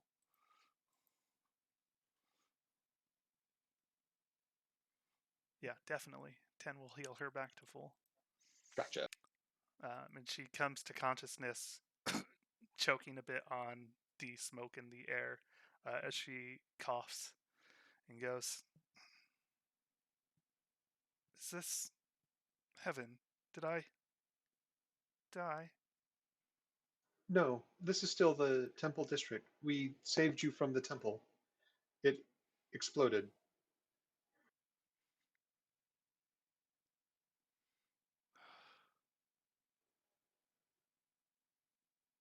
Thank you. Of course. And I'm going to start looking for a place where the rest of her people are huddled together where I can kind of return her to them. So there are a few of the priests that have stayed nearby, but most of them have fled and gotten away from the area. I ask the one that looks to be uh, the most senior and or authoritative of the group what happened. So you ask, and the human there who is waiting as you bring out this Leonin goes, during the quick storm, a single bolt of lightning struck the temple. It caused it to crack and fall, and fire began in there. We don't know more than that.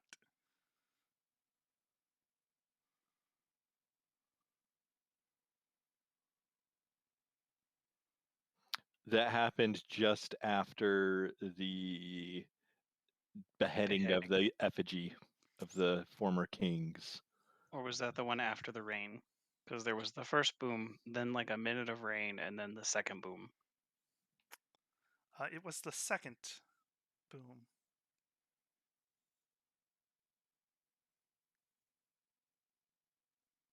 I'm gonna look if anyone can heal me. as I'm grievously wounded. Just want to throw that out there. After making sure she's okay and like people have gotten away and no one's going to burn to death by falling debris or anything. Ore Seth looks up will- at you, and did you get a potion from the Aarakocra?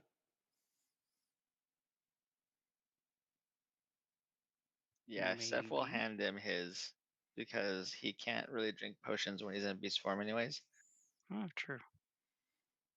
Saji's just kind of snorting at Mizeki's "I'm grievously wounded" Well, act. you are too. You're like super hurt too. Meanwhile, she's hurriedly uncorking her potion to throw it back. Mizeki's not going to drink the potions. He's keeping them on hand in case dangerous things happen that need immediate recovery. So Satsu, you go ahead and drink yours. Unless someone's offering free heals. We're pretty tapped out spell slots wise at this point. Are Yep. there any clerics or acolytes in the area that could heal us?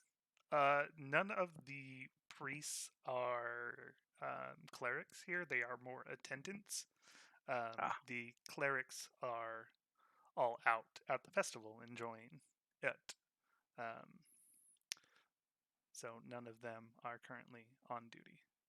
Mizeki's going to hold off then on the hopes that one will arrive and can heal him without wasting the potion. Beyond the fire and crushing badness we just took care of, is there any immediate threat around, or is it just an environmental, like the lightning bolt hit the temple and then destroyed it? You do not see any threats around, and the description given to you by the human priest indicates that this was environmental. All right. Now that I'm not huffing and sprinting to the fire, I'd like to discuss theology with the priests. And can I make another religion check on like omens and what might have happened? Okay, so you want to have a discussion with them. What do you want to ask them? Talk to them more about the connection between kings, death, and the god they serve. Mizeki And will if it would be mention how it feels about the beheading of kings. Okay, Mizeki, you were saying? he's going to mention Pedrell, I think it was, which was the Archmage. I don't remember. I have notes about that, but I don't remember what it was. Okay. So as you ask this, Alandiel, he responds, Ayabar would not care for the beheading of kings. He would be indifferent to it. I do not see this as an omen that he would send, at least in regards to kings. What type of thing would make him upset to react as such?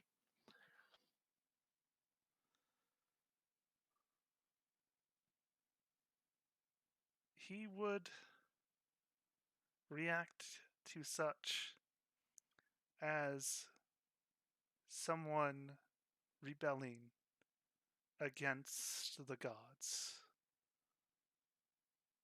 He gave his life for them. If someone is hurting, he would not take too kindly to it. But he would not destroy his own temple if that were the case. I do not think this is the work of Ayabar.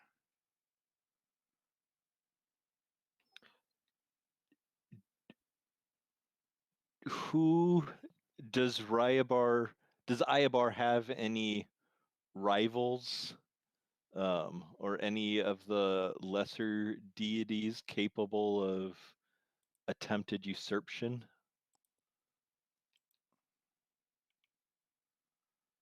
He gets along with all of the other deities. He, after all, gave them their power. I do not believe any would rebel against him, but perhaps, given that this is a storm, this is Kelsin, goddess of the sky?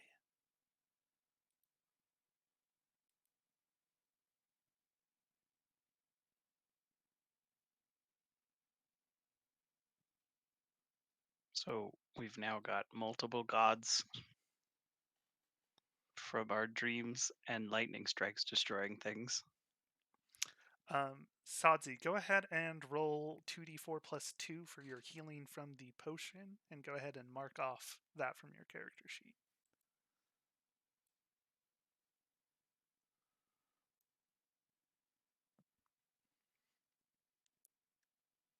Okay, I got a 5. You said +2. Yeah, so 2d4 plus 2, so. Okay, cool. And so now that you finish the potion, you look at the vial. It has the logo on it, and the logo is very clearly in black. So, just thought I'd mention that in case it comes up later. What was the name of the Okay. sky god? I'm gonna make sure I get every last drop, probably make a face at the taste, and then tuck the bottle itself back into my pack in case I can use it later. And Kelsin is the goddess of the sky. They are an Aarakocra.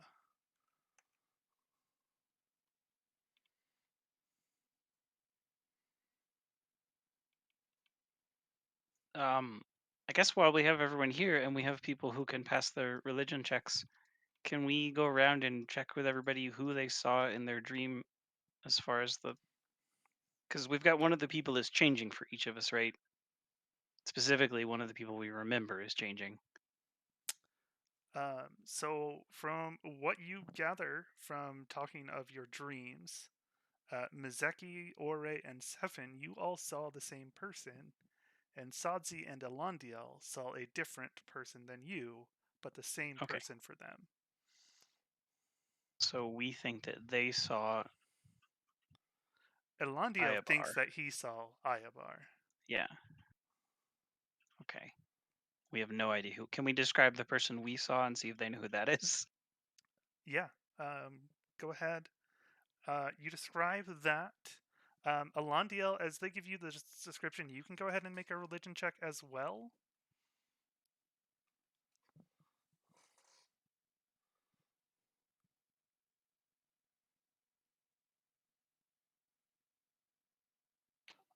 I got an 8.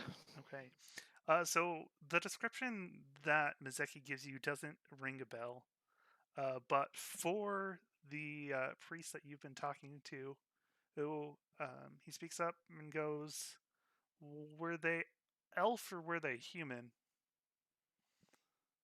And that's not a detail you really remember from your dream, Mizeki. Okay. Do I remember it being a human in my dream? No. Seth will jump in. My notes at least say is a human, but he knows for sure it's a red robed, like mage like person. So he'd hope that the red robe keys off if it's a god. Okay. I got a 21, if that helps. So you on got religion. a 21. Okay. It bounced off the right side of the screen this time. Bounce out the right side of the screen. Okay. So you are fairly certain that they were human. Okay, so he's gonna bring that up. Pretty sure it was a human. And he'll go, well, then it wasn't Pedro, but those robes would fit him. I don't know any of the other deities that would fit that, But Pedro had many students. A few of them were human, and they would definitely fit that description, but they would not be gods. Could both of these individuals be acolytes of these gods?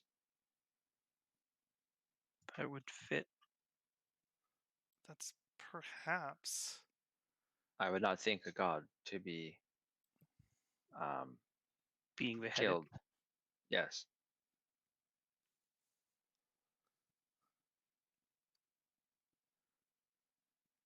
Unfortunately, I can't say for sure. It is possible for the gods to die. We believe that many of them died during the Age of Folly. The Forgotten, as they are now known. We don't even know fully how many of them there were. We just know that there are stories of deities no longer discussed since then. Many believe, though, that they are myth and more stories to get people to obey and behave, because if the gods would do that to themselves, what would they do to us?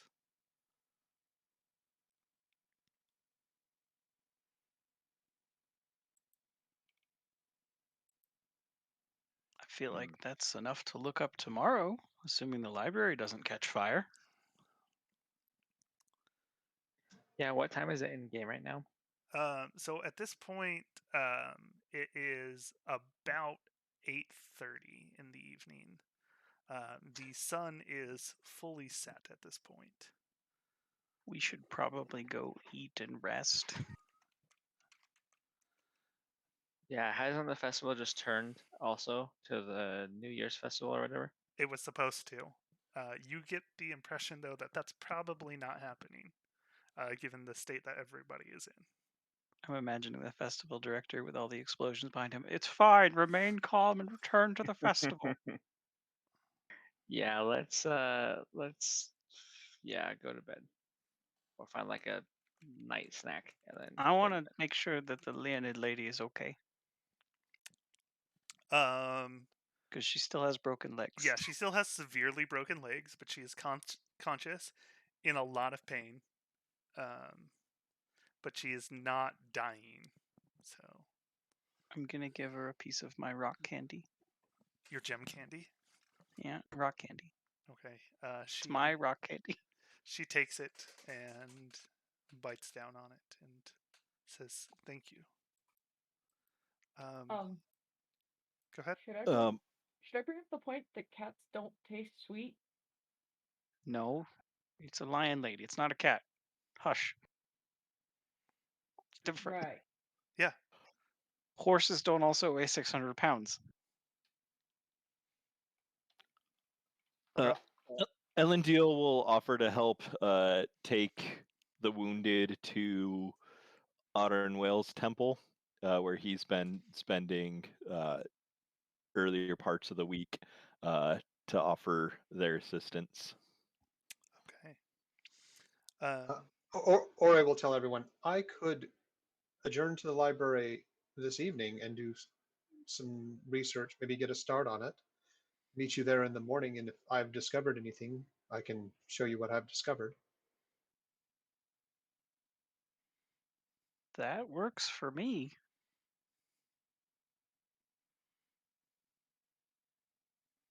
Mizeki just wants to make sure the lady with the broken legs is going to get taken care of by somebody, and then go and eat some and pass out, because it's been a very long day. All right. And he's still emotionally upset about the rope climb thing. So Elendil and the other human priest of Ayabar begin to carry her away towards the temple of Amenwell. So she seems to be taken care of. But one Is of that a your place party where is healing leaving. occurs? That is the temple that is of the deity that Elendil worships. Okay. It is, and it is also a place that shelters the faithful. Unless Where Alandiel wants to share it, you would need to make a religion check to know what she is the deity of. But yeah. I'm gonna see if tomorrow I can get like a little card with the information of the common deities, just so we have it, Yeah. because they keep coming up, and this is unfortunate. So one must need only ask. but Arenwale is the goddess of life and death. To be fair, Elendil, last time we asked, you got a 5. So Hey, that was about somebody else's, not mine. fair. We're gonna have to bring a faithful of each of the gods so we can consult them at any time. So yeah, seeing her taken care of, I guess Mizeki will look to Sadzi and Sefin and head back to the inn. As they're heading back, Stefan will turn to Elendil and invite him to meet with us tomorrow, basically, since it seems like we're parting ways and Elendil is staying here instead of the inn. Yeah, Alandiel, are you staying in the temple, or are you going to return to the inn after dropping this Leonin off? I'm gonna drop her off, make sure that the temple's got everything cleared up, and then I'll head back to the Shining Moon. Say goodbye to my people and let them know that I'll be staying here and not returning. All right. And Ore, you are going to skip the long rest and go research in the temple this evening. Is that right? I'm not going to Or skip the the long rest. library? Right. I'm going to go to the library and I'm going to start research because you said it was about 8 p.m. now, a little 8 p.m. Yeah, it's closer to 8:30. By the time you guys finish and begin heading out, it's closer to 9. Okay. So from about 9 to midnight, I'm going to try and research. Okay. And then at midnight, I'm just going to do in my little sentry's rest and sit motionless for 6 hours and then get my long rest there and then resume researching the information. Okay, but you're not going to the inn. You're going to stay in the library. Okay. Yeah, I'm gonna stay in we're the gonna library. meet him there tomorrow. That was the plan. All right. So everybody else returning to the temple or to the inn. Sorry, I'm in the temple district. It stuck that in my mind. Everybody else returning to the inn then. Yeah. All right. Yeah. Is there anything that the four of you would like to do before you retire for the evening? Not particularly. Talk about how I've saved more lives today than I have in the last several years. See if it can get me any free food and drink, and then go to bed. Make a persuasion check. Damn it! It's. I'm gonna roll that again. Damn it! It's a 6. Okay. Yeah. You try, but you're a little too boastful about it, and they're just like, I'm really bad at dice. It's a disease. clearly you're just doing this for the attention and the discount, so no, we will not give it to you. Fair enough. And then he'll buy his food without any problem. He doesn't get like upset about it or anything. All right. Ore, let's go ahead and jump to you for the evening while everyone else is gone. What are you specifically wanting to research? I am going to research gods cross-referenced with historical beheadings. Okay. So you research gods and historical beheadings. With those cross-reference, you don't find anything that ties those two together specifically. You do find that there were some people that would make sacrifices by beheading to Bealdir, one of the lesser deities. They're an orc. And spell his name, Behaldir. Bialdir.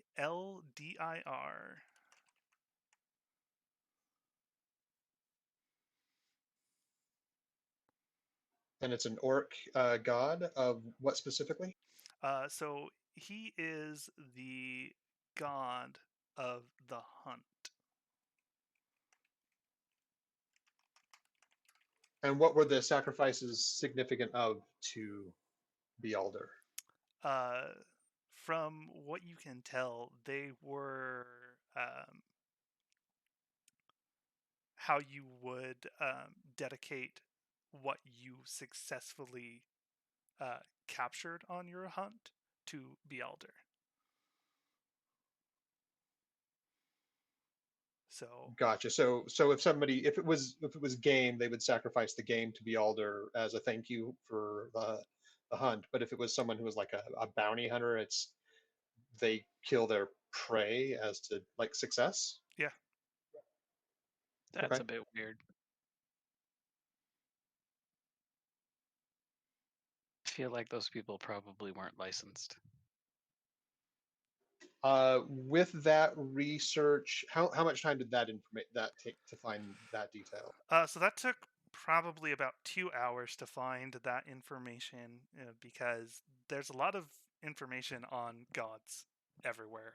Digging through them and looking for beheadings specifically takes a lot of time, and they're not very common in relation to the deities or the divines. The divines, that's what they're known as in this world, is divines. After I find that information, I would start research on related gods to Bealder, and I am kind of keeping my eye out for descriptions of white hair and robes. Okay. So uh, the description for the white hair does come across in one of the deities.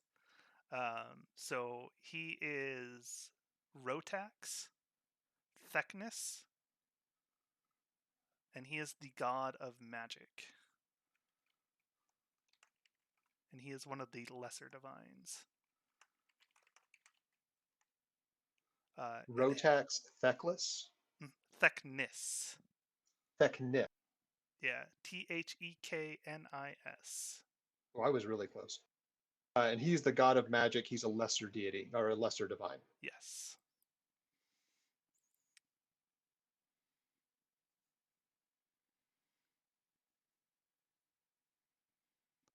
And his hairstyle fits what you saw, but his robes do not. What's the difference in the robes? So his are a lot less flowy than the ones that you saw and are a mixture of black and green as opposed to the red.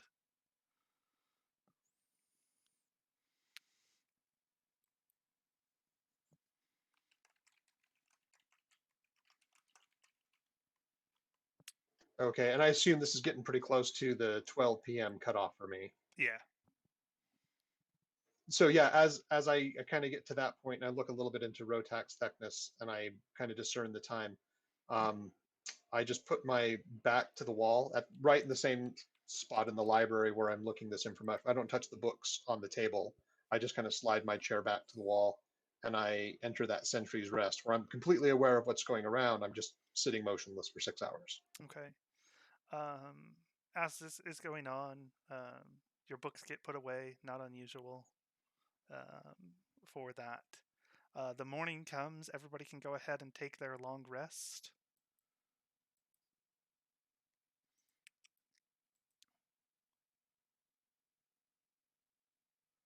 And you all make your way to the library in the morning. I just want to point out, I think I'm the only one in the party where long rest does nothing but give me back hit points. Everyone else is a spellcaster. That's how it goes Yeah, I sometimes. got hit points, Yes, wild shape, spells, all the good stuff. I appreciate my wild shapes and spells coming back. Spells are delightful. All right. So, Sephin, as you leave the Shining Moon Inn on your way to go meet Ore, Thessic runs up to you and says, "It's been quite a crazy day. What did you decide? Are you coming back with us, or are you staying?" I have made my decision. I will be staying. and following my own path, as you had suggested, my friend. Okay. Well, in that case, since you're following your own path, would you like to come with me for a moment as we speak with the Null we captured yesterday and see if we can find out why they were here, and then maybe you can hunt them down, deal with them? All right. Where is this knoll? He goes, we are in the Golden Shields base. All of the counselors are currently there, and we have the Null, and they are currently being interrogated by Alphen, which, Alandiel, you recognize that name. So are we going with everybody, or is it just Seth going over with Thessic? You were the one that he invited, but he doesn't seem opposed, and he gestures that everybody else can come along. Hey, My counselor you would said never stop me.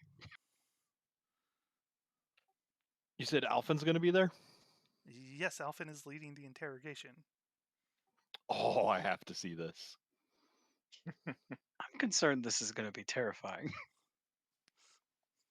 I mean, Sadzi wouldn't be opposed to seeing exactly what's going down. If we're all going, then Seth will turn to Mizeki and say, my friend, you are the swiftest hoof among us. Could you go and fetch Ore from the library and meet us at this interrogation? He's going to raise a finger and touch his lips and go, I am the only hoof among us, but yes, I will. I'll meet you there. And Thessic goes, well, it's in the direction of the library, so let's all just head that way together. Even better. Hey, so if Alphen's going to be there, I'm assuming Lady Cyrodiil's going to be there. Yes, Lady Cyrodiil is there. Are you from Delistar? I am. Yes, I was one of her traveling companions that brought her to the city. All right. So this is your first time meeting Thessic. So Thessic is wearing big spiked armor. And as you say this, he just gets this big smile on his face, and he goes, "Well, it's nice to meet you." And he goes in to give you a big old hug. Do I was you gonna say, resist? watch out. Do you resist? I You can see the big old try spikes. to dodge the spikes and Uh, make myself very narrow to not get stabbed during the hug. All right, go ahead and just give me a general dexterity check then.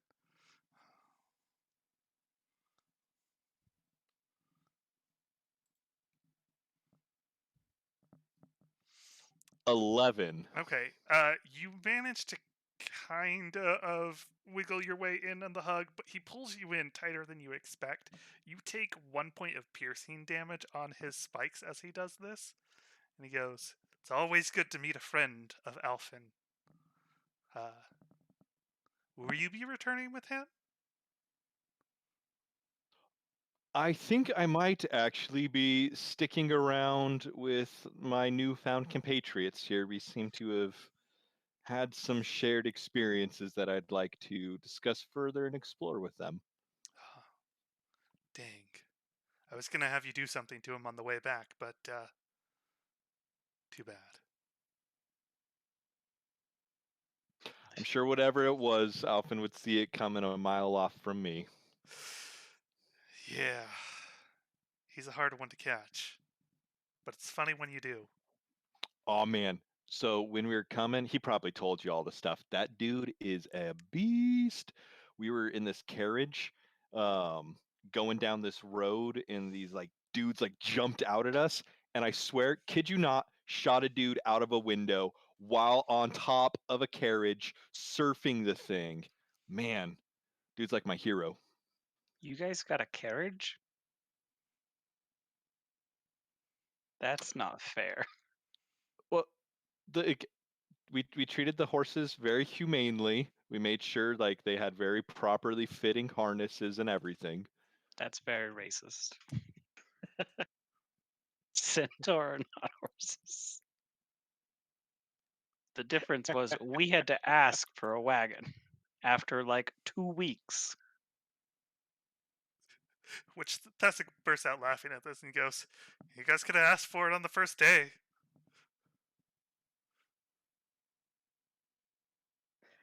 Well, shall we depart? I'm assuming all this is happening as you are moving. Mizeki's gonna hum "You Can Go Your Own Way" when he's not actively involved in the discussion. Okay. So you guys stop what you recognize as about 10 blocks shy of the library into this fairly ordinary looking building from the outside. But when you go through the door, you can see that the walls are much thicker than you would expect. And you see that on either side of you as you come in, there are large ballistas set up. And there is a human on either one just kind of standing guard. And the ballistas definitely look like they could pierce right through the wall to anybody attacking this building from the outside. Mizeki, it takes you another few minutes to reach the library and go down to Ore. Ore, you've had about 30 minutes since you came out of your state by the time that everybody else arrives. So just enough time to by get all of Mizeki my arrives. books. Yeah. Just enough time to get all the same books back out from the shelves, reset up where I was, just barely start catching up to that same piece of information of Rotax, I'm sorry. And I did confirm that he is related to Bealder, right? No, you were looking out for things related to the person you saw. So he's human, and his hair fits the description that you saw. Oh, gotcha. You did not find any relations to Bealder in the time that you had the previous night. As you were reading his description, it stuck out to you. Okay, and I didn't find any information on him for how since all the divines have apparently been killed at some point. I didn't see any of the information on how he was killed. No, and not all the divines have been killed. I'm not sure where that piece of misinformation came. Oh, So misunderstood for Ayabar that. the Bloodless gave his life so that others could become deities, and he became the first undead. So in addition to being the first of the deities of the divines, he is specifically the god of the undead. And so You're a probably lot of thinking about the Forgotten, who are the gods that we no longer know about. yeah, so that may be where you're confusing is the forgotten divines that you were told about, which Gotcha. Forgotten divine. they're I more see. believed to be myth than anything else and stories to keep people in line. But there's definitely, little bits of history of some of them, but they all stopped during the Age of Folly. And they're not mentioned again as divines after that. Got ya.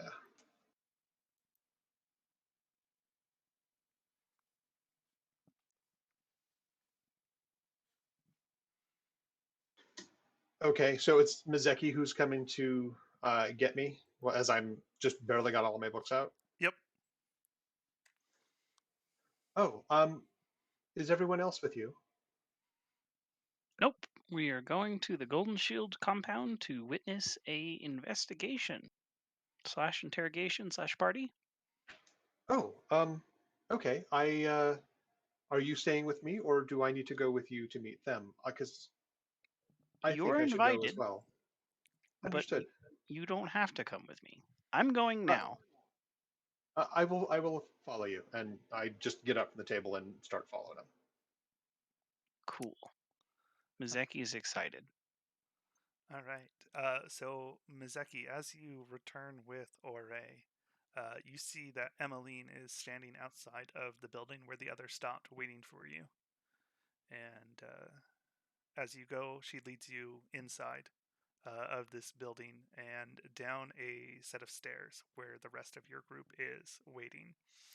Um, I would like to try and put some gem candy in her bag. Okay, go ahead and make a sleight of hand check versus her perception. 25. Oh, I think you're gonna beat her with that. Let's see what she does though. It's gonna have a little note that just says "for you." You've beat her before. I have. It's my only accomplishment against her. Okay, so you go to put the gem candy in, and as your hand reaches into her pocket, she just kind of slaps it away and goes, no more secret notes. So he's gonna flourish his hand open instead, then, and present it to her. She goes, gem candy. Paid the dwarfs a visit? And many others. We've had much food and drink. She goes, have you offered any of this to Thessic? Does Thessic know you have this? He doesn't. Should I keep it secret? I'm just gonna say that very conspiratorially. You should offer him a piece and see what he does. I fear for my life, but I will. Thessic could literally kill you with one of his hugs. Yes, he could. I don't think he could actually. Maybe. Can he critical? Can he critical hug? I guess he could critical hug and Critical kill you with hug. one of his spikes.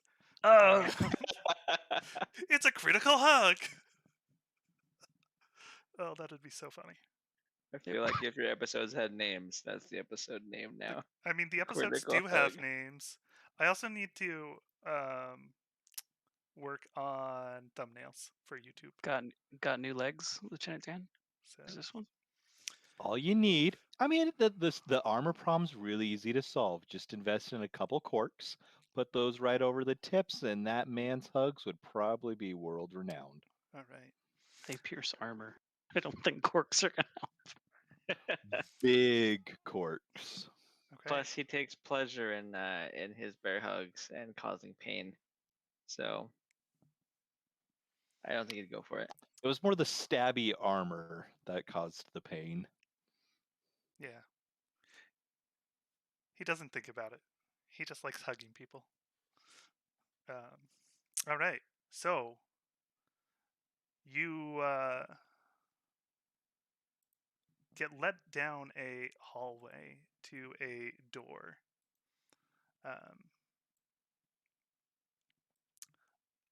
On the other side of this door, you can hear a elven voice coming from the other side, and you hear replies, very harsh language. Does anybody speak Knoll? I don't think so. Do they happen to speak Undercommon? They might, but they are speaking Knoll right now. Negative. I don't speak anything Negatory. particularly interesting.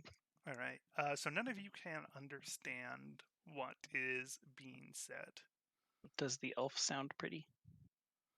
Alandiel could describe the elf to you, It doesn't matter. but if you the can. I voice just know does if they not sound pretty. It's very harsh, and you're not sure if that's more the language or if that's just the voice. I will withhold judgment. There is a very pretty elf in there, but it is not the one that is talking. Do you mention Alfin's nickname, but at all? No. Okay. Just thought I'd check. So, all right. So, in this room that you are in, there are several people. Sadzi, you recognize the two gnomes that you traveled with. You also recognize a tabaxi, who is who is mostly black furred but has white paws and feet. It's Ernest.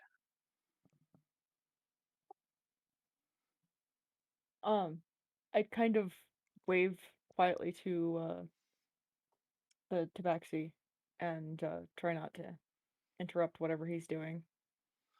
Everybody just seems to kind of be staring at this door, just waiting for something to happen. Is it for me? Is what for you? Oh, they're not staring at the door we came in. No.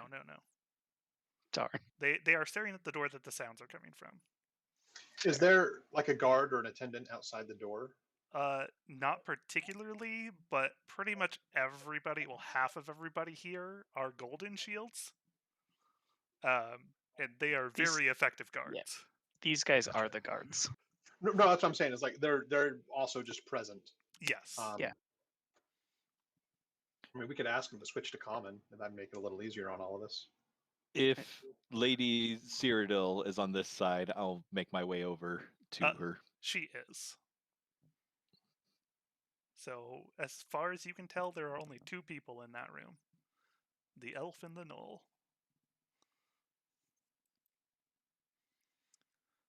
Zeki's gonna give a small bow to his council representative. And then just kind of stand near her. All right. Tameki bows back. And after about half an hour of this, you eventually hear a loud bang ring out from inside that room. Alondiel, you recognize this sound because you traveled with Alfin. Nobody else recognizes this sound of the group. A few of their guards understand what is going on. And then the door opens, and out steps this elf. Very, very handsome. He has sleek brown hair, very sharp features. And he steps out and goes, "The Gnolls from Guche have organized in an attempt to overthrow the government of the Wild. They are very upset that two Tabaxis have been chosen to lead their nation, and they feel like the Gnolls have been left out, and their voice isn't being heard or respected because they have to answer to these." And he says, and I quote, "filthy cats." I feel like murdering people isn't a good diplomatic start. I would agree. What's your name? Sounds like they're past diplomacy. Did he ask my name? He did. Mazeki will bow a little bit and say, "Mazeki Quant, at your service." He goes, "Alfin. Nice to meet you, Mazeki." And turns and sees, "Alondiel. Good to see you." Great to see you too. "I did not expect to run into you today." I am glad that we're able to see you before you go. I mean, circumstances as they are, it's all the same. Good to see you again. So you notice as he is closing the door behind him that inside the gnoll is just beaten and bloody and just lying on the ground, and you're not entirely sure whether he's alive or dead. Or I That will say, adds up. does he need attending to? Alfin looks and goes, "He'll be fine. I'm very good Understood. at what I do. He is. I only kill when I mean to." Thank you, 5e at non-lethal damage. God, that's so dumb in this version. I critically stab him for non-lethal damage. The best thing We is have a you house can't rule, though. non-lethal range or magic damage, only melee Yeah. damage. Yeah. Are we But house she- ruling that? The like critically like gutting someone with a smite for non-lethal? Yeah. I'll leave it Because up. don't To, remember. I'll leave it up to backstab how are it feels in added. this story at the time. Okay, So that's fine. Yeah, smite and sneak attack are added to your melee damage, right? So you could be like, boom, critically sneak attack it to the heart. Oh, but non-lethal. Sorry. it was Gently, non-lethal. gently. Yep. I gently stab him in the eyeball. I'm gonna just gently stab you most of the way to death. You'll be mostly dead. Mostly. I'm So not Not dead yet. completely dead. I can Mizeki's- solve mostly dead. And we have people that can solve fully dead too. Mizeki's gonna look around at this collection of people that vastly out tier him, and then the people that are around him that are in his group, and be like, did this have anything to do with the lightning and the fire, or was that a pure accident, we think?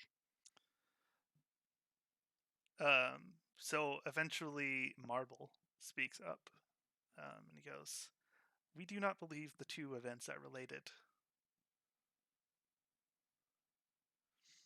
And as he speaks up, the tuxedo tabaxi steps up behind him, takes him by the hand, and Snaps his neck. no, no, not out of character for him, but no, not in this case. And goes, "We do not believe that there is any connection or currently any danger from the gnolls here in Drusus.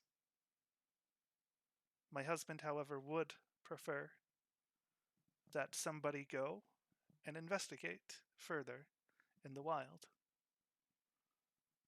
And he turns and sees Sadzi, and he smiles, and he goes, "Ah, Sadzi, the best climber I've ever met. You care to return to your home?" I would rather not, but if the need is there, I suppose I could. Well, I figured you might want some revenge. But it's understandable if you do not wish to go. Thesic. At which point Thesic steps up and goes, "Yes.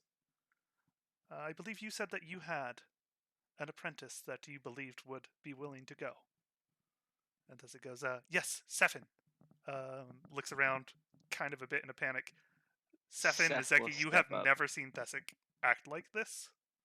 Like, Yeah. he's normally Have you just- very well in control. Have you just been apprenticed?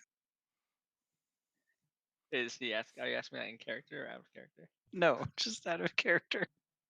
Yeah, he's an apprentice of the Stone Sentinels. Oh, that's right. He's a Sun Sentinel. He's just not a druid. Okay. Yeah, so since he can now transform, he's probably a full-fledged druid now. But yes, And Thesic just kind of grabs Sefin and shoves you forward so that you're standing in front of Marble and this other Tabaxi, who introduces himself as Agile. Sefin will give them a curt bow and reply, "Yes, it is time for me to." He pauses, wondering how much he should reveal, but decides it's probably more prudent to just let everybody know. To travel with my comrades. We have all had a shared experience. We've seen visions of yesterday. You saw the Gnoll attack. No. During the reenactment of the Fall of Kings, and he motions to everybody else. Yes, 2 nights ago, we all had a shared vision, and a man calling to us, telling us to gather the others. Though the man being beheaded was different for different groups of us. Peculiar. Indeed. Perhaps it was prophetic enough to guide us to this moment, to which we are being directed to the wilds.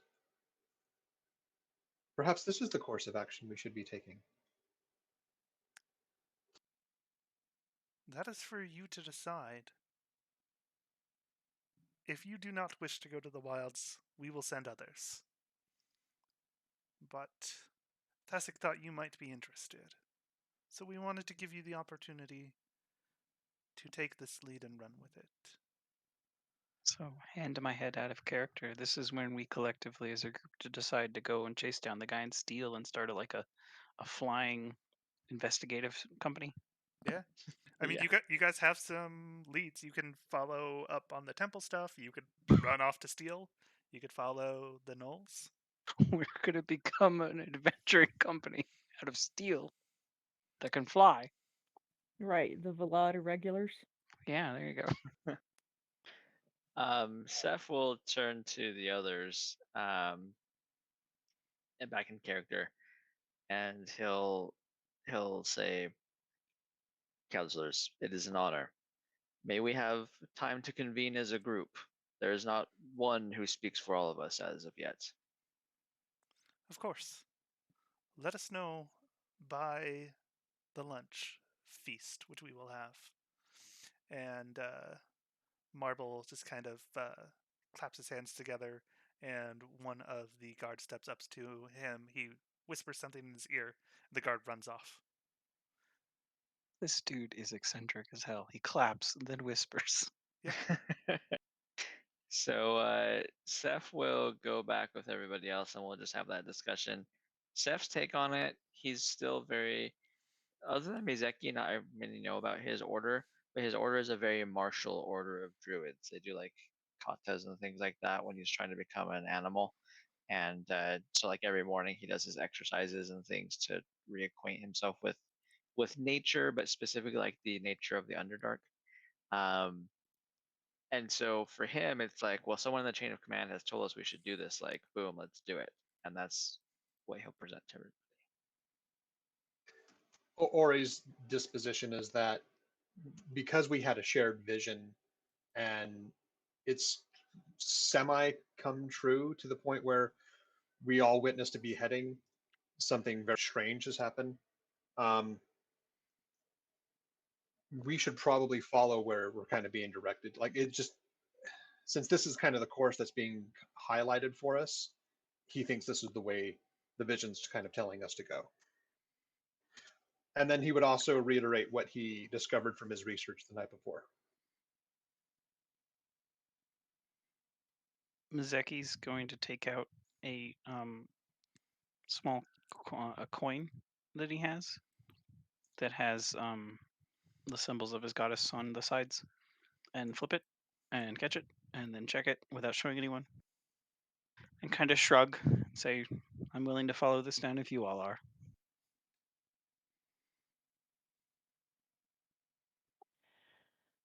I'm not a fan of going back to the wilds, but if the rest of you are going, you will probably need somebody who knows the terrain. And that at least I can provide.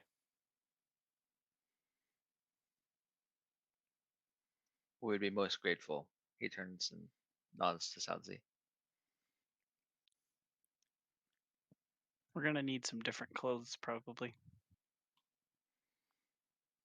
You will. And It's hot and humid. Ori looks down at himself and realizes he's not really clothed. He just has a cloak. We need to get Ori pants. Seth basically just has pants and like a cloak on. So Yeah, he's all like good for humidity. we look like a bunch of homeless people. And then Elendil. Speak for Elendil does not look homeless at Yeah. all. I mean, I don't look He homeless. I is- look very rich, but Yes, he is wearing more than just pants. Mizeki's wearing centaur pants, which aren't really pants; it's a blanket. But so it sounds like we've collectively decided.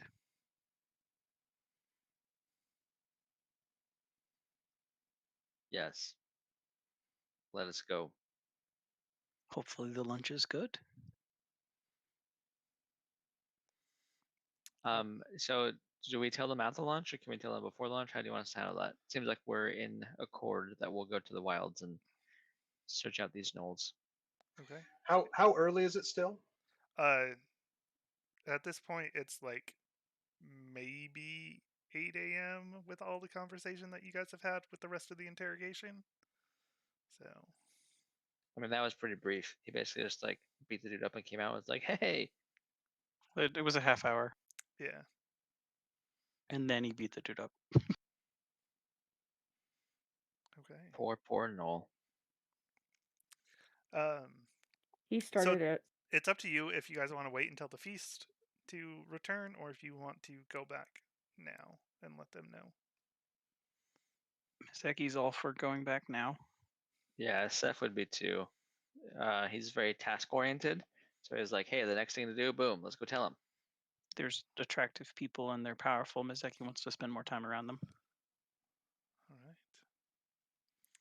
So you return and give your decision to Marble and his husband.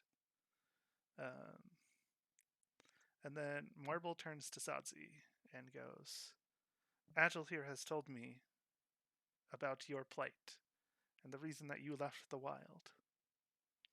Zamza and I, and he gestures to another tabaxi, a pure black, have prepared this for you. If anybody in your hometown gives you trouble, show them this letter. You have our permission to go anywhere you want. You are no longer banished. And tell your father he does not have the power to do so. I thank you for your efforts, and I appreciate it. Hopefully, I will have the time to show them the letter before they just beat me in the head. But I do appreciate that you have essentially given me back my citizenship. You never should have lost it.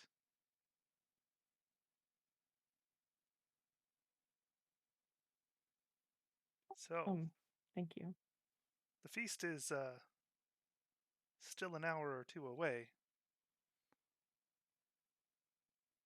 If you'd like, you can stay and chat with all of us, but I imagine you have many things that you would like to discuss, and we would like to arrange your travel to the wild.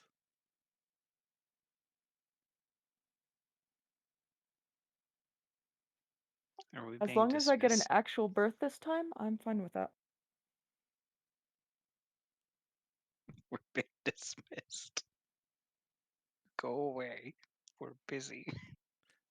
But We very could head- politely. Yeah, very politely go away. We're busy, but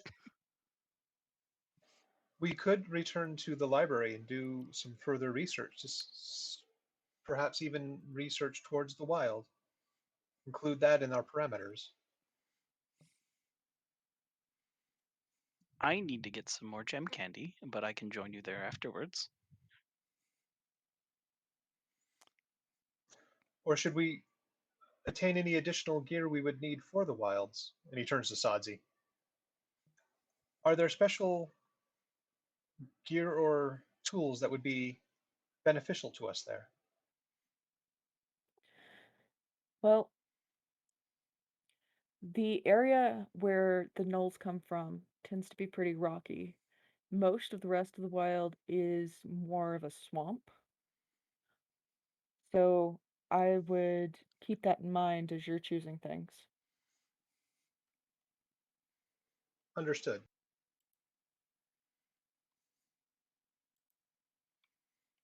It's also a long walk. We might not want to carry stuff that far. I think getting supplies would probably be better done, like clothing wise, in a more close to actual environment than from all the way up here.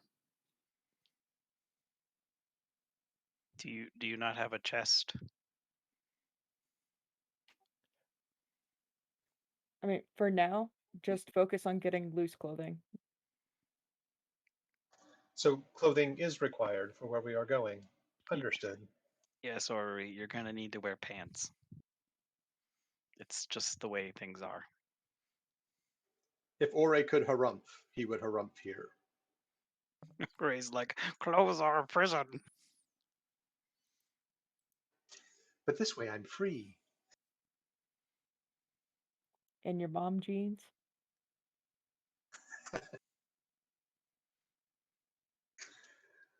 Uh, actually, yeah. Do we need to acquire any other gear? Is there anything?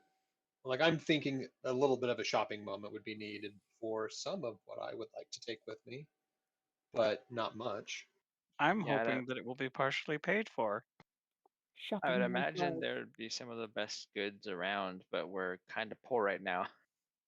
I mean, we can request a what's the word for it? A stipend. Stipend There you go. or a per diem. Yeah, can we ask them for details of our mission before they dismiss us? It sounds like they're putting it together right now, and they'll probably tell us that at the lunch or after. Yeah, because they had no We idea if go- you were going to accept or not. We go window shop. All right. We're all So just like, do we want to go to the library? What if we go window shopping? I'd say let's go to the library, do some research for a couple hours, come back, have our feast, then inquire about a stipend. They're sending us into the dangers of the swamp and the gnome hole, the knoll homeland. So that would be great. Yeah, it was a pack of savage gnomes. Back to the gnome Savage land. Gnomes. Isn't that the best though? Savage Gnomes. Yeah. No. Don't you kill those That in sounds WoW? like a good band name. I was just I was about gonna to say, say that. Yeah. I loved their last album. So Mizeki's definitely gonna go get some more candy before joining them at the library, I guess. All right. By the way, Mizeki, what's your passive perception? It's not amazing. It's 14. Okay. Just That wanted was to know. just- I'm, We I'm do have members uncomfortable. of the party that have a decent passive perception if it's for people other than him. Or Yeah. you're talking about just- him and Emmeline. This is just for Mizeki. Dang it. And my bags aren't like at my front. Your saddlebags. I will murder you and they will never find your body. Just say it. Many have made that claim. Just take your legs and leave you in a small hole somewhere. All right, let's. So we're going to the library. Yeah, and I'm getting some candy along the way. All right. I'm gonna go to the temples and I'll meet him back up at lunch at the meeting. Okay. Mizeki. So Yeah. you go to get some more rock candy. Yeah. And you purchase it. As you go to put it in the pocket where you are keeping it, your rock candy is all gone. And there's just a note in there that says, "Thank you," and it's signed Thesic. I'm gonna have to murder a dwarf. Is that legal? I'm really upset. That was expensive. Now I'm sad. All right. So it was 25 for 2 silver. So let me do some math and then I'll 10 to 15 years in the corral for dwarficide. I have 125. I think Mizeki's intelligent enough to not challenge Thesic, though. At least not yet. He's not gonna fight him, but he's gonna be like, Seth, Yeah. give me some candy. What the hell? Could have asked. All right, so I lost all of my stuff, so now I only have my 124. Okay. And Seth a note will buy, signed by Thesic. And a you note, have his autograph. which he's keeping, and he's gonna forge eventually for something stupid. Seth will buy like 10 rock candies as well, but this is for him for the road. Okay. So that's like 2 silver, right? No, so it was 1 copper for 1 and 4 copper for 5. So if you're Yeah. Oh, only yeah, buying so 10, 8 that's copper. 8 copper. Yeah. So, All right, he's gonna go up to 15. okay, so 12 I do- copper. I do want that noted. If did Thesic legitimately sign this? Like, is it a real signature? You'll have Even to like a half-hearted one? you'll have to find out. You've never seen Thesic's signature. I'm gonna ask him. Okay. I don't want to forget that because that's important. Okay. All right. So you guys are heading to the library, but Alandiel is heading to the temple. And Alandiel, you're just checking in, doing the same thing you've been doing, helping out, doing healings and things. Yep, aiding in the temple district, the administration of people, especially after the damage last night, helping the other temple get their stuff back up and working as much as I can. Okay. So in the temple district, it's a bit of chaos going on today with the destruction of the temple for Ayabar.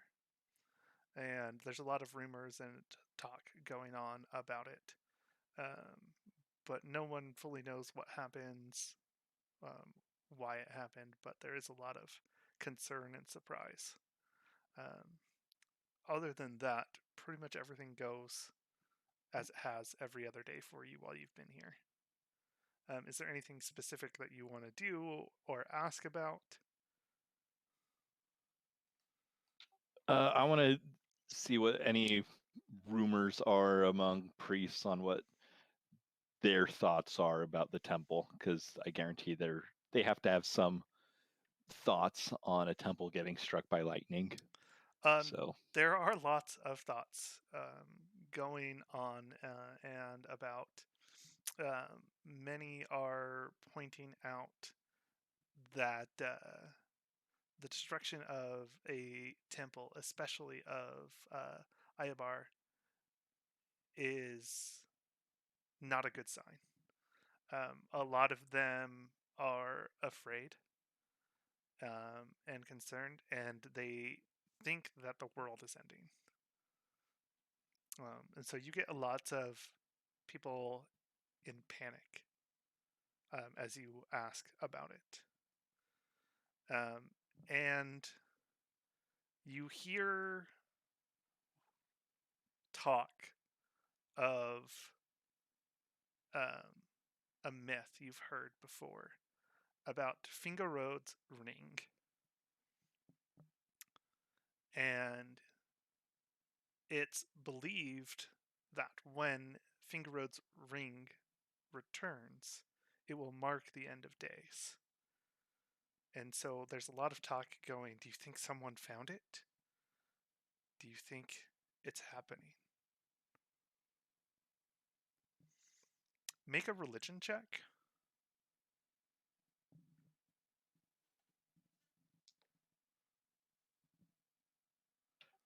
Nine. So you know that Fingerode is the protector of the seas. That's pretty much all you know about him. Make a history check.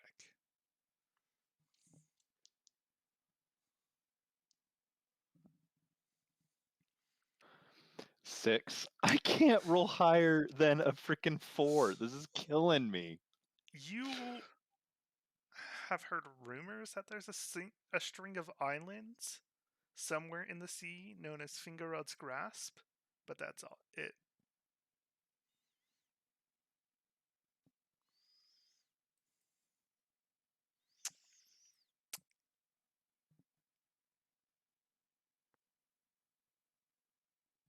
All right. Library folk. That would be everybody else. What are you looking to research, and who is doing what?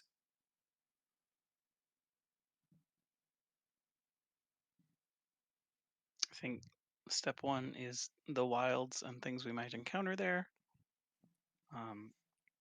Or I guess continuing where you were before. We have the one clue of it looked like the guy or his hair matched. Yeah, his hair match. I can continue researching into divines, and I can maybe even start cross-referencing any of these against the wilds as part of my research. Seth will research the wilds as well. Maybe he'll ask Sadzi like what kind of things he needs to look up because she'll obviously know a lot more than we do. But Seth knows naturey things well. Sadzi is away for just a second, but she would help with that. Okay. Cool. Yeah, we can just coordinate. I think Insanity can tell us, but in game he'd be coordinating with her. For sure. All right. So the wilds is, as you've already been told by Sadzi, is mostly a large swamp. It is got two tails on it, which is what they are called on. The southern tail is very rocky, and that is the side of the tail that the gnolls live on, as well as the tabaxi. So the tabaxi live right at the edge of the swamp, at the end of the tail that connects, and the gnolls live at the tip of the tail, where it meets the sea. Ah, they're sea gnolls.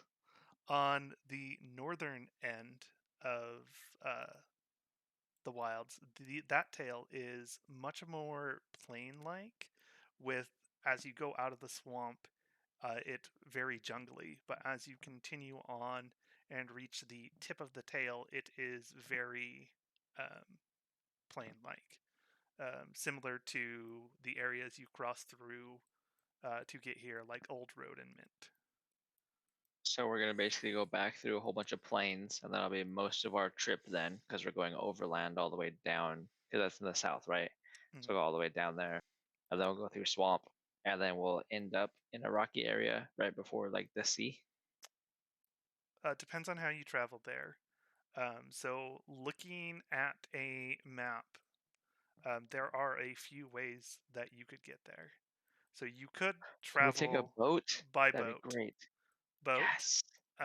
So you could leave from Drusus and go up the Aphon River out into the Aegis Ocean.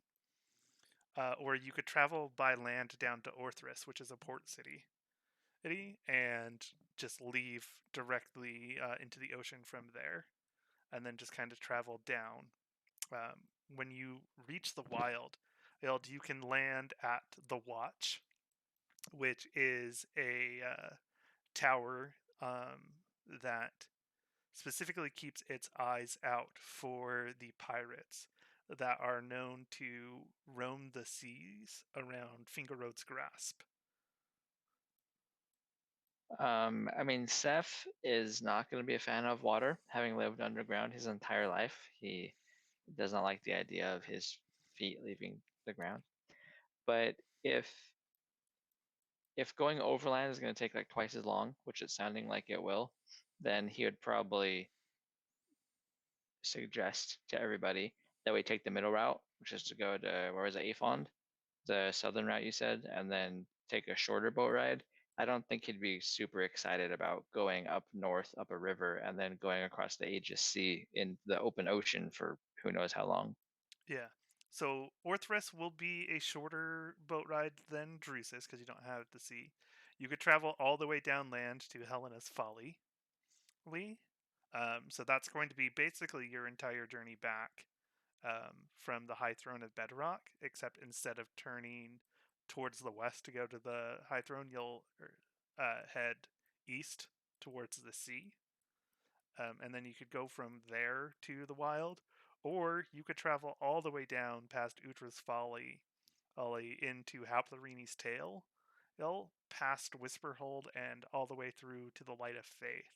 And that would be your shortest boat ride, but your longest Land, overland. yeah. I mean, Seth will bring it to the others. He just doesn't want to go in the open ocean for weeks, so we don't have to go all the way around to the shortest boat ride. Like if he wanted to go through, what was that? I keep forgetting the Aphond. Orthrus. Orthrus, That's yeah, the closest city. That's also the yeah, city exactly. where Arathorn's alchemy, armory, and archery and alchemy is. Yeah, it sounds like that could tie a couple threads. So he'll do all that research and then he'll talk to the others that are here in the library about our route, and then we can meet up with Elendil in a bit. Okay. Other things about the wild. Within the swamplands, there are several lizard folk cities, as well as a few cities for grungs and other similar amphibian races. There are also a city of turtles called Kotka at the end of the jungle area at the northern tail of the wild. All right, he'll share this with everybody as well.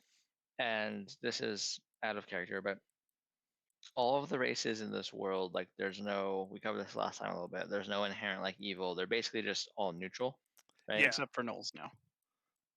There's Well, no or race Knowles. that is inherently evil. There is evil Yeah. amongst every race, though. Got Except for Centaur. No evil there. Okay. Centaurs are paragon of virtue.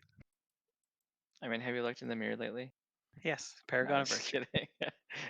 I just think Miyazaki has his own mirror. He just looks at himself all the time. Yeah, so Seth will just tell everybody that about the different routes, and then strongly suggest that we go through the city's name that I keep forgetting, Orthus and Orthrus. Orthrus, and go visit the Alphonse's place. Yeah, so that's Orthrus. Orthrus. I'm gonna need like all of the correctly written names at the end because I've been just writing them down phonetically. Yeah, between this session and the next one, we should go and update the World Anvil and the Atlas and stuff, and start getting that wiki up and going. I pulled up the map of the world a while ago just to kind of watch when we were bringing these up. I'm like, oh, that's there. Oh yeah, that's and there. and Yeah, for same. anybody in Twitch chat, ! world map will pull up a link to the world map. Like that. Yes, just like that. I should add that into the stream title for next time. So, all right. So, Ore, you were looking up more deity on the divines, or more information on the Yes. divines. I can't Yes. speak apparently. What are you looking for specifically? To kind of further go with, since Rotax caught my attention, and Bealder, there are sacrifices to him. I'm still kind of chasing that thread a little bit, and I'm going to start keeping my eyes out for other ties to the wild, since we're kind of being. I'm assuming that the visions are directing us in this way. I would be looking for just anything that could kind of tie that together. Okay. Maybe even looking up some gods of the orcs, or the orcs, the gnolls. Okay. So you do find a tie to the wilds with the deities. So Agricola and Kuldava are a husband and wife, god and goddess, of plant life and agriculture. And it is believed that deep in the wilds, in the swamps, there is a temple to them called the Fertile Blessing. It is believed that anybody who can reach this temple with a offering will be able to take that offering home and then essentially have the greatest harvest that they could possibly have. So worshipped by a lot of farmers, but it's often not taken up on the challenge because of the trial to get through the swamp. That's extremely interesting. Zeki wants to look up Utra's Lament Okay. because that's why he originally wanted to come to the library in the first place, All right.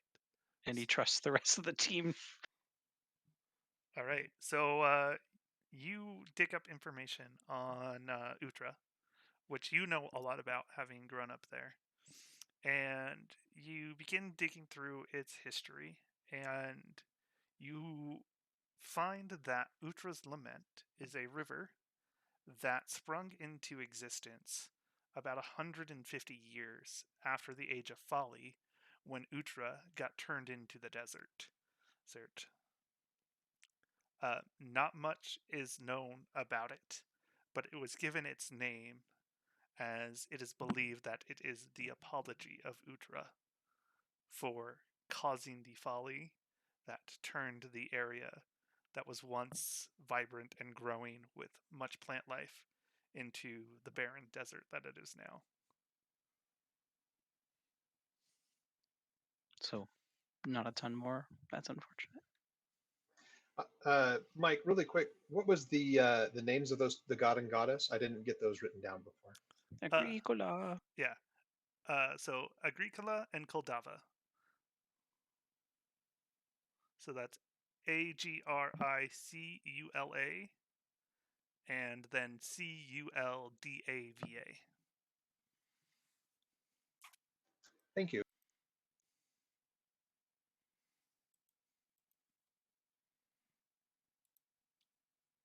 So, as we, I guess, collate the information collectively that we've gathered, Zeki will point out he's definitely interested in the trials because it sounds like something that might help his people and the desert, and he would kind of give everybody a rough explanation of that if they care. Ore would actually concur. He thinks perhaps the trial is kind of what we're being directed to at this point. You do know that's a trek through the swamps with tons of predatory animals and all kinds of well, creatures you'd have to fight off that most of you have never seen before. Heroes aren't made at home, and hooves untraveled fill with rot.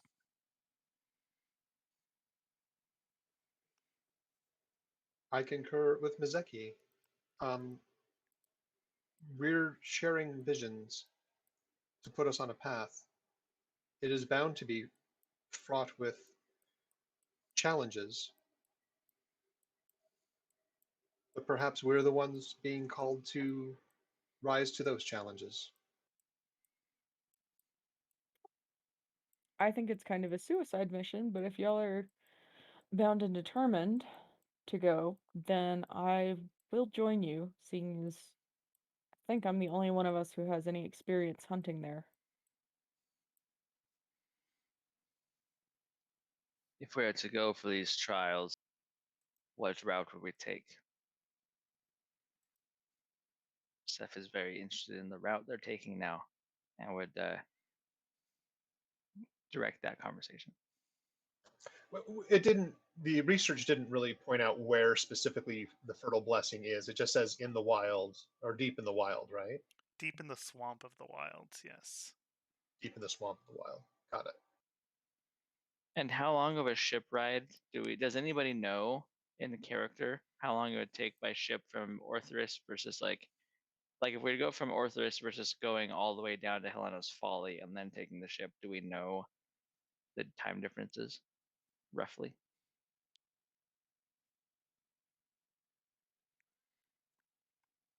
I assume we can ask. If none of us know, I don't know if any of us would necessarily know that. Yeah, maybe some of the stewards of the library here would know.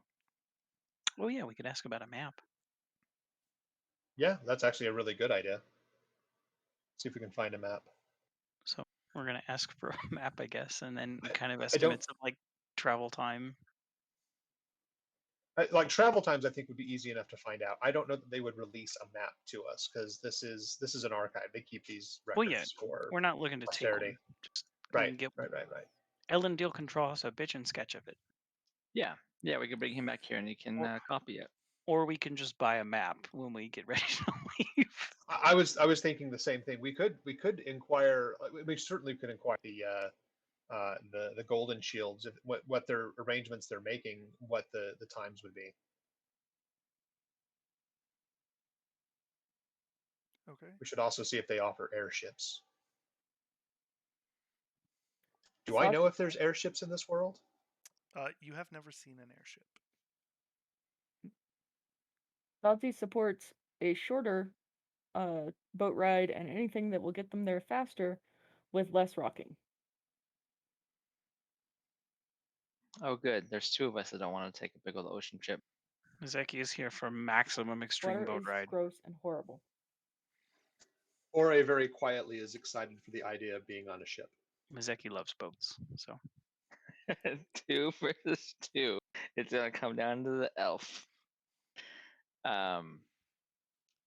Yeah. So in Insanity, can we inquire about a map and then just see if if the attendants in the library know which route is most common and used is faster? Yeah, so you ask about a map, and they bring you one. It contains basically the continent of of Haplarini and the nearby isles, which includes the Shimmering Isles to the west, Delistar to the east on the northern end, and the Wilds to the east on the southern end.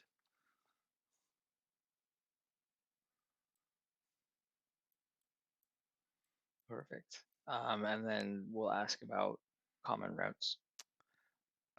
So there are all sorts of routes there. Mostly, if you're going from Orthrus, the most common route there is to Delistar. That'll take you up to Emberhall, but it does go around down to Langer. From Langer, you could catch a boat across the Aegis Ocean over to Manway, pass through the Merchant's Mist. Something to check out. It's a fun expedition. I've never been there before, but everyone that comes through tells me all about it. Says it's magical. From Langer, you could take a boat to the Watch. That's on the Wild. That'd be pretty good.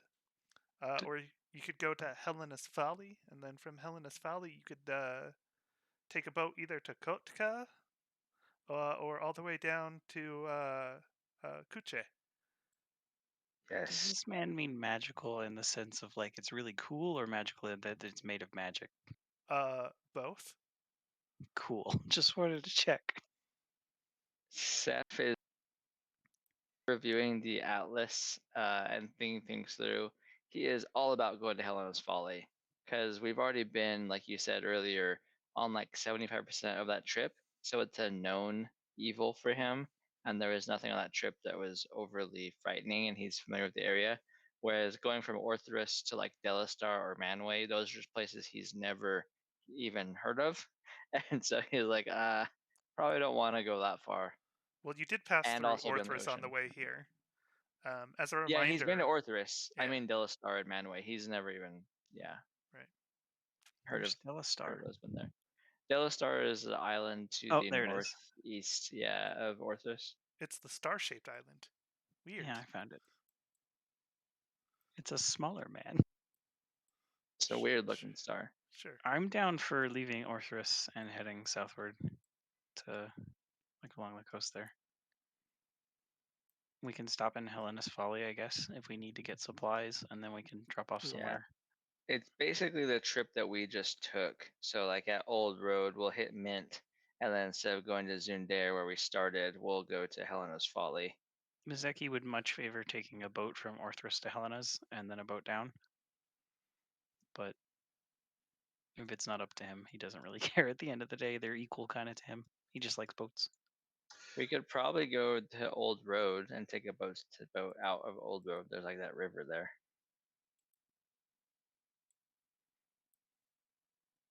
All right, we plan our travel. Without Elandia. No, well, yeah, I mean, we probably need a land deal here. We probably need to get him because we need a map or buy one. Yeah, and we need to find out like what they're gonna, if they're gonna help pay for anything and all that jazz. Yeah, and Elon deal is basically gonna be the tie-breaking vote. We either take the boats most of the way, or we walk through the land and then take the boats, and we're pretty much split 2 and 2. So Elon deal gets to decide how we get there, and then deal with grumbling from some of us. Okay. All right. So it's getting close towards the time of the feast for you as you are in the library doing your research. Alandiel, you're able to help a lot of people in your time, but it is getting close to the time of the feast. So you all head back and you meet in the Golden Shields sanctuary, where you are ushered in, and there is a massive feast with foods from every nation of Haptarini. So there is food that you are all very familiar with from your nations, as well as food that you are very unfamiliar with from other nations.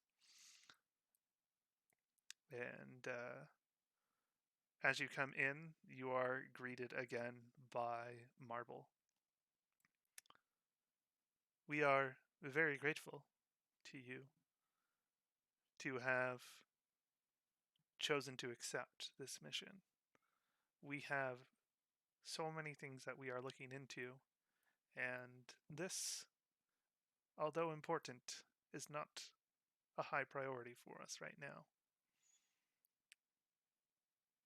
So, since you have chosen to take this, we have ways that we can help you.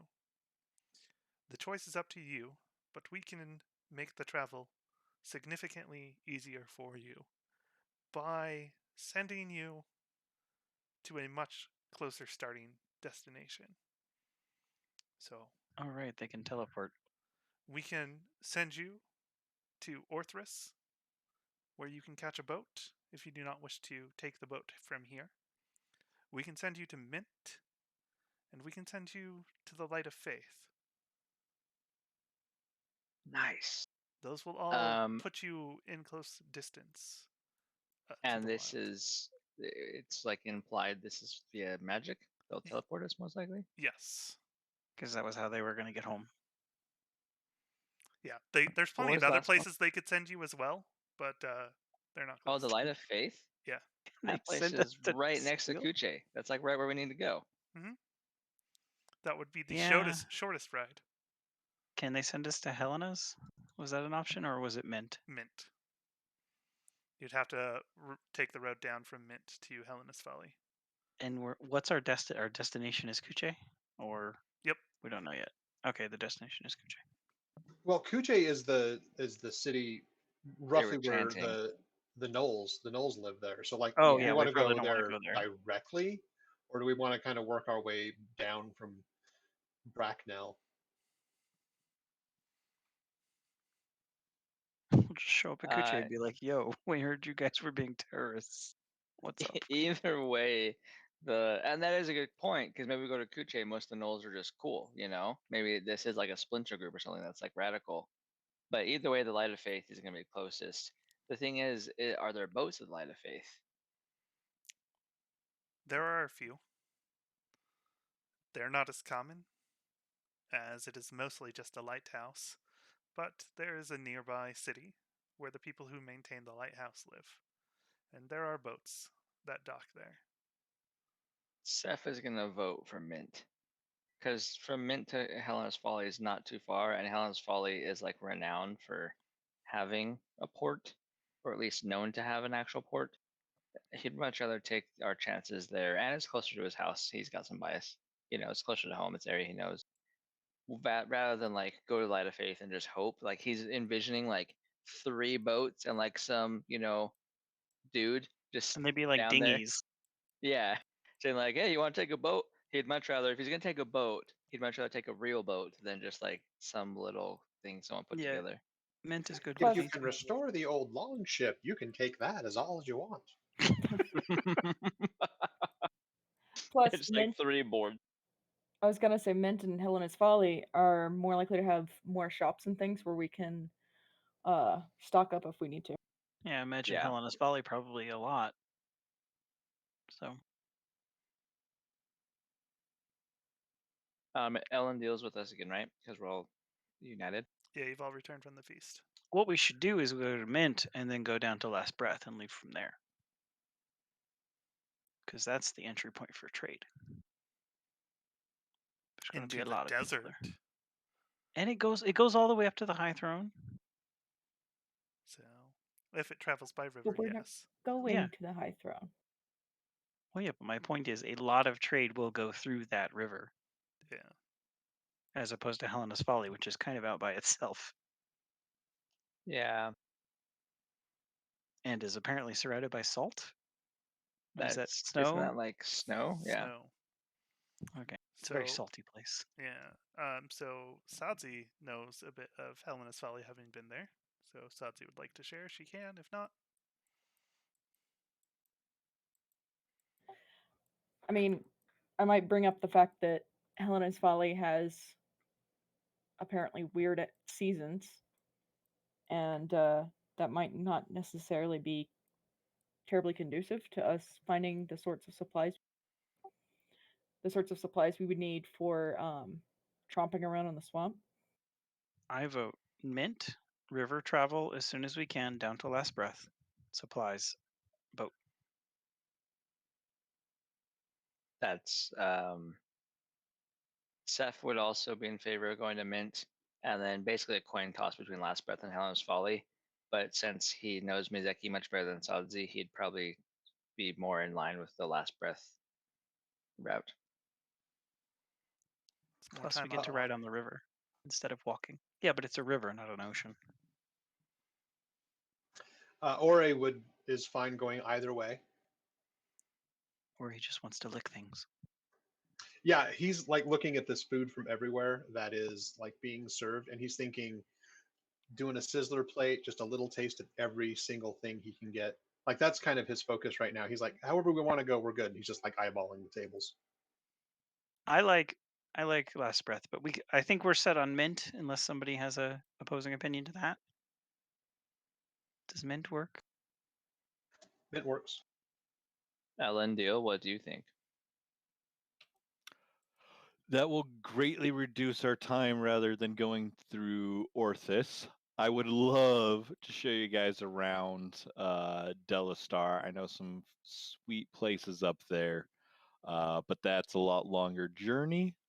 Mint is great. I've always wanted to travel more inland and explore the world more, especially the mainland continent. So I'm totally down for Mint. All right, Mint it is. And it's sorry, which counselor type is talking to us? Marble. He is Marble. the lead counselor, the high counselor. So the way that it works, since you guys have had a bit more time with the counselors, is each nation has its own counselor that governs the nation. But then there's essentially a high counselor who is over all of them. And they all coordinate with him. And then they are essentially over the continent as a whole. They're in charge of putting events together, such as the King's End Festival. They also have counselors of all different races, or I guess not counselors, assistants of all different races to advisors. That's the word I want. Advisors from Are the all. counselors the actual leaders, or are they more like ambassadors? I was thinking more like ambassadors because like I the think they're leaders in this structure. For you, Sefin, and for Alandiel, yours act more like ambassadors Your okay, yeah, guys' because like we secret have like our bullshit king, races. yeah. Yeah, your because, cheat face. yeah, but that would be something that only you know about your nation and only Alandiel knows about his nation. To Got it. everybody else, your counselor appears as your leader. Got it. Yeah, So they're don't our bring that- elected representative. Isn't that how it goes for all you guys? You all choose that as a group, right? No. Suspicious. Don't bring that up. Let's not start some wars. And then I don't think that Seth would be the one to ask this directly to the counselor. He probably would have talked with Mizeki or others. But yeah, we were gonna ask them about the sweet monies Yes. or equipment. Mizeki has zero problems officially asking, will there be a stipend or any other travel funds available? And Marvel goes, well, you tell us where you're going first, and we will arrange for you to get the equipment you need there. I believe we decided collectively on traveling to Mint, and then we were uncertain if we would travel by the river to Helena's Folly or Last Breath. All right. Marvel turns and looks at the two gnomes that are sitting at the table and goes, Gilkos, you'll take care of them? To which he pipes up and he goes, yes, of course.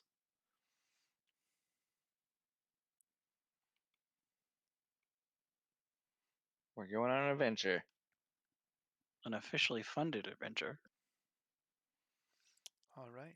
So, as you enjoy the feast, after you are done, the gnomes walk up to you and go, "It's nearly time to leave. We will show you the way." Are these our teleport nomies? This is Gilkos, Gleaming Hand. He is the counselor, as well as his bodyguard. Oh, okay. So And Sadzi is very familiar with these two, having traveled for a couple months with them. cool. Are all of our counselors and their guards here? Because we'll probably want to say our goodbyes. Yes. All right. Yeah, Seth will go to Counselor Coppercloak and Thesic and tell them goodbye, as well as the other members of the Stone Sentinels who are probably in Dwarven form meeting here. No. So he'll go say goodbye to everybody. No. Nope. None of the other Stone Sentinels are here. Just Thesic. They Okay, pieced then- out immediately. They did Well, they not get did- an invite in here. Got it.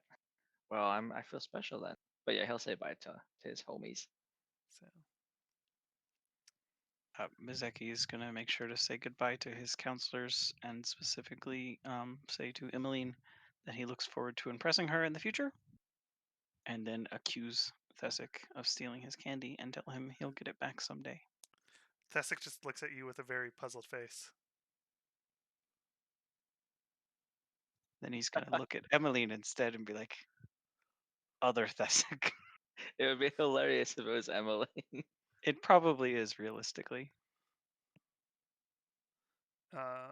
Oh, are there any signatures visible of uh, any of the counselors? no, there are not. Can we get them to sign something? Well, you have something that Sadzi has something that was signed by two of them, but Excellent. you don't necessarily know that. They kind of said it, but you have not seen them. Get that later. Can we? I would like to request a letter that says that I'm doing this, and thanks. I don't know, Who do you request that from? my counselor. Tamiki? Yeah. She goes, "All right. Why do you want a letter? You don't need that, right?" Sadzi got a letter, and it feels bad to miss out.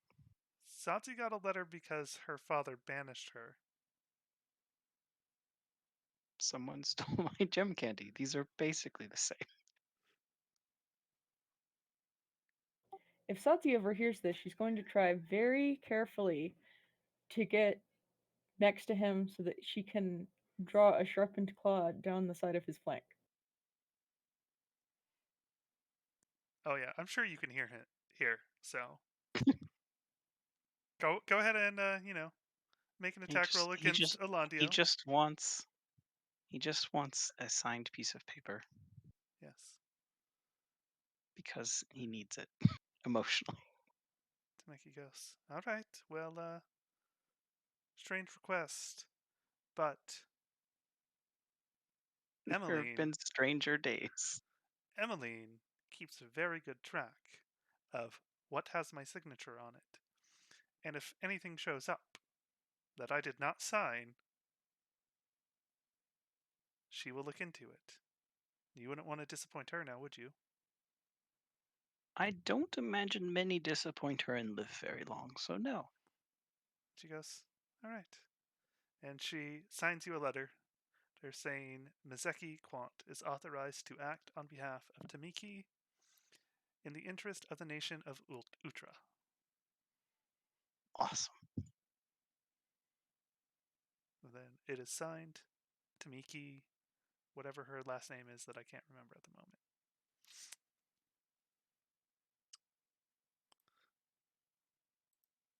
Perfect. So I got a 12 on that attack roll. That doesn't actually hit me. I'm not even wearing armor and it doesn't hit me. Mm-hmm. You deserve it. You do feel yourself, still patted by a cat's claw, but it doesn't do any damage. And Akal is Tamiki's last name, Akhal. Got it. Ore's just sitting at a table taking small bites of each of the different fare that they had food-wise here, hoping there's a memory that's going to pop up with it. I assume he doesn't get any further memories at this point. No. Mizaki definitely makes sure to eat a reasonable amount of food, but is very happy. He loves food, and this is probably some better food than normal. Okay. All right. So you guys eat up. You enjoy the food. You leave with the gnomes. You are led into a back room within the library, where there is just a big old sigil on the ground, and one of the attendants there mutters some arcane words, and a portal opens up, and the gnomes urge you to rush through, and that is where we will end for the evening. Did Ore know there was a Huzzah. Did Ore know there was a teleportation circle in the library? No, you did not. You were not privileged to that information. Cool. Cool. All right. Thanks everybody for episode 2. Woo! We're getting a lot of interesting threads to pick at and pull out. So we'll Also, see where if this we goes. live, I have the perfect way to get Emmeline's attention later. Help, signed by the counselor. You do. And as true to form, Mizeki got grievously wounded again. Again. Yeah. Well, it doesn't take much to grievously wound Mizeki. Had Sadzi I mean- actually hit, she probably would have grievously wounded Mizeki. Yeah. This is true. I think it's his tagline. I'm just saying, once I hit level 3, that will happen less. Unless you roll another 1. You're gonna roll a 1 again. Well, yeah, but no, I'm not talking about hit point gain. I'm talking about I'll be harder to hit in combat. All right, everybody. Bye-bye.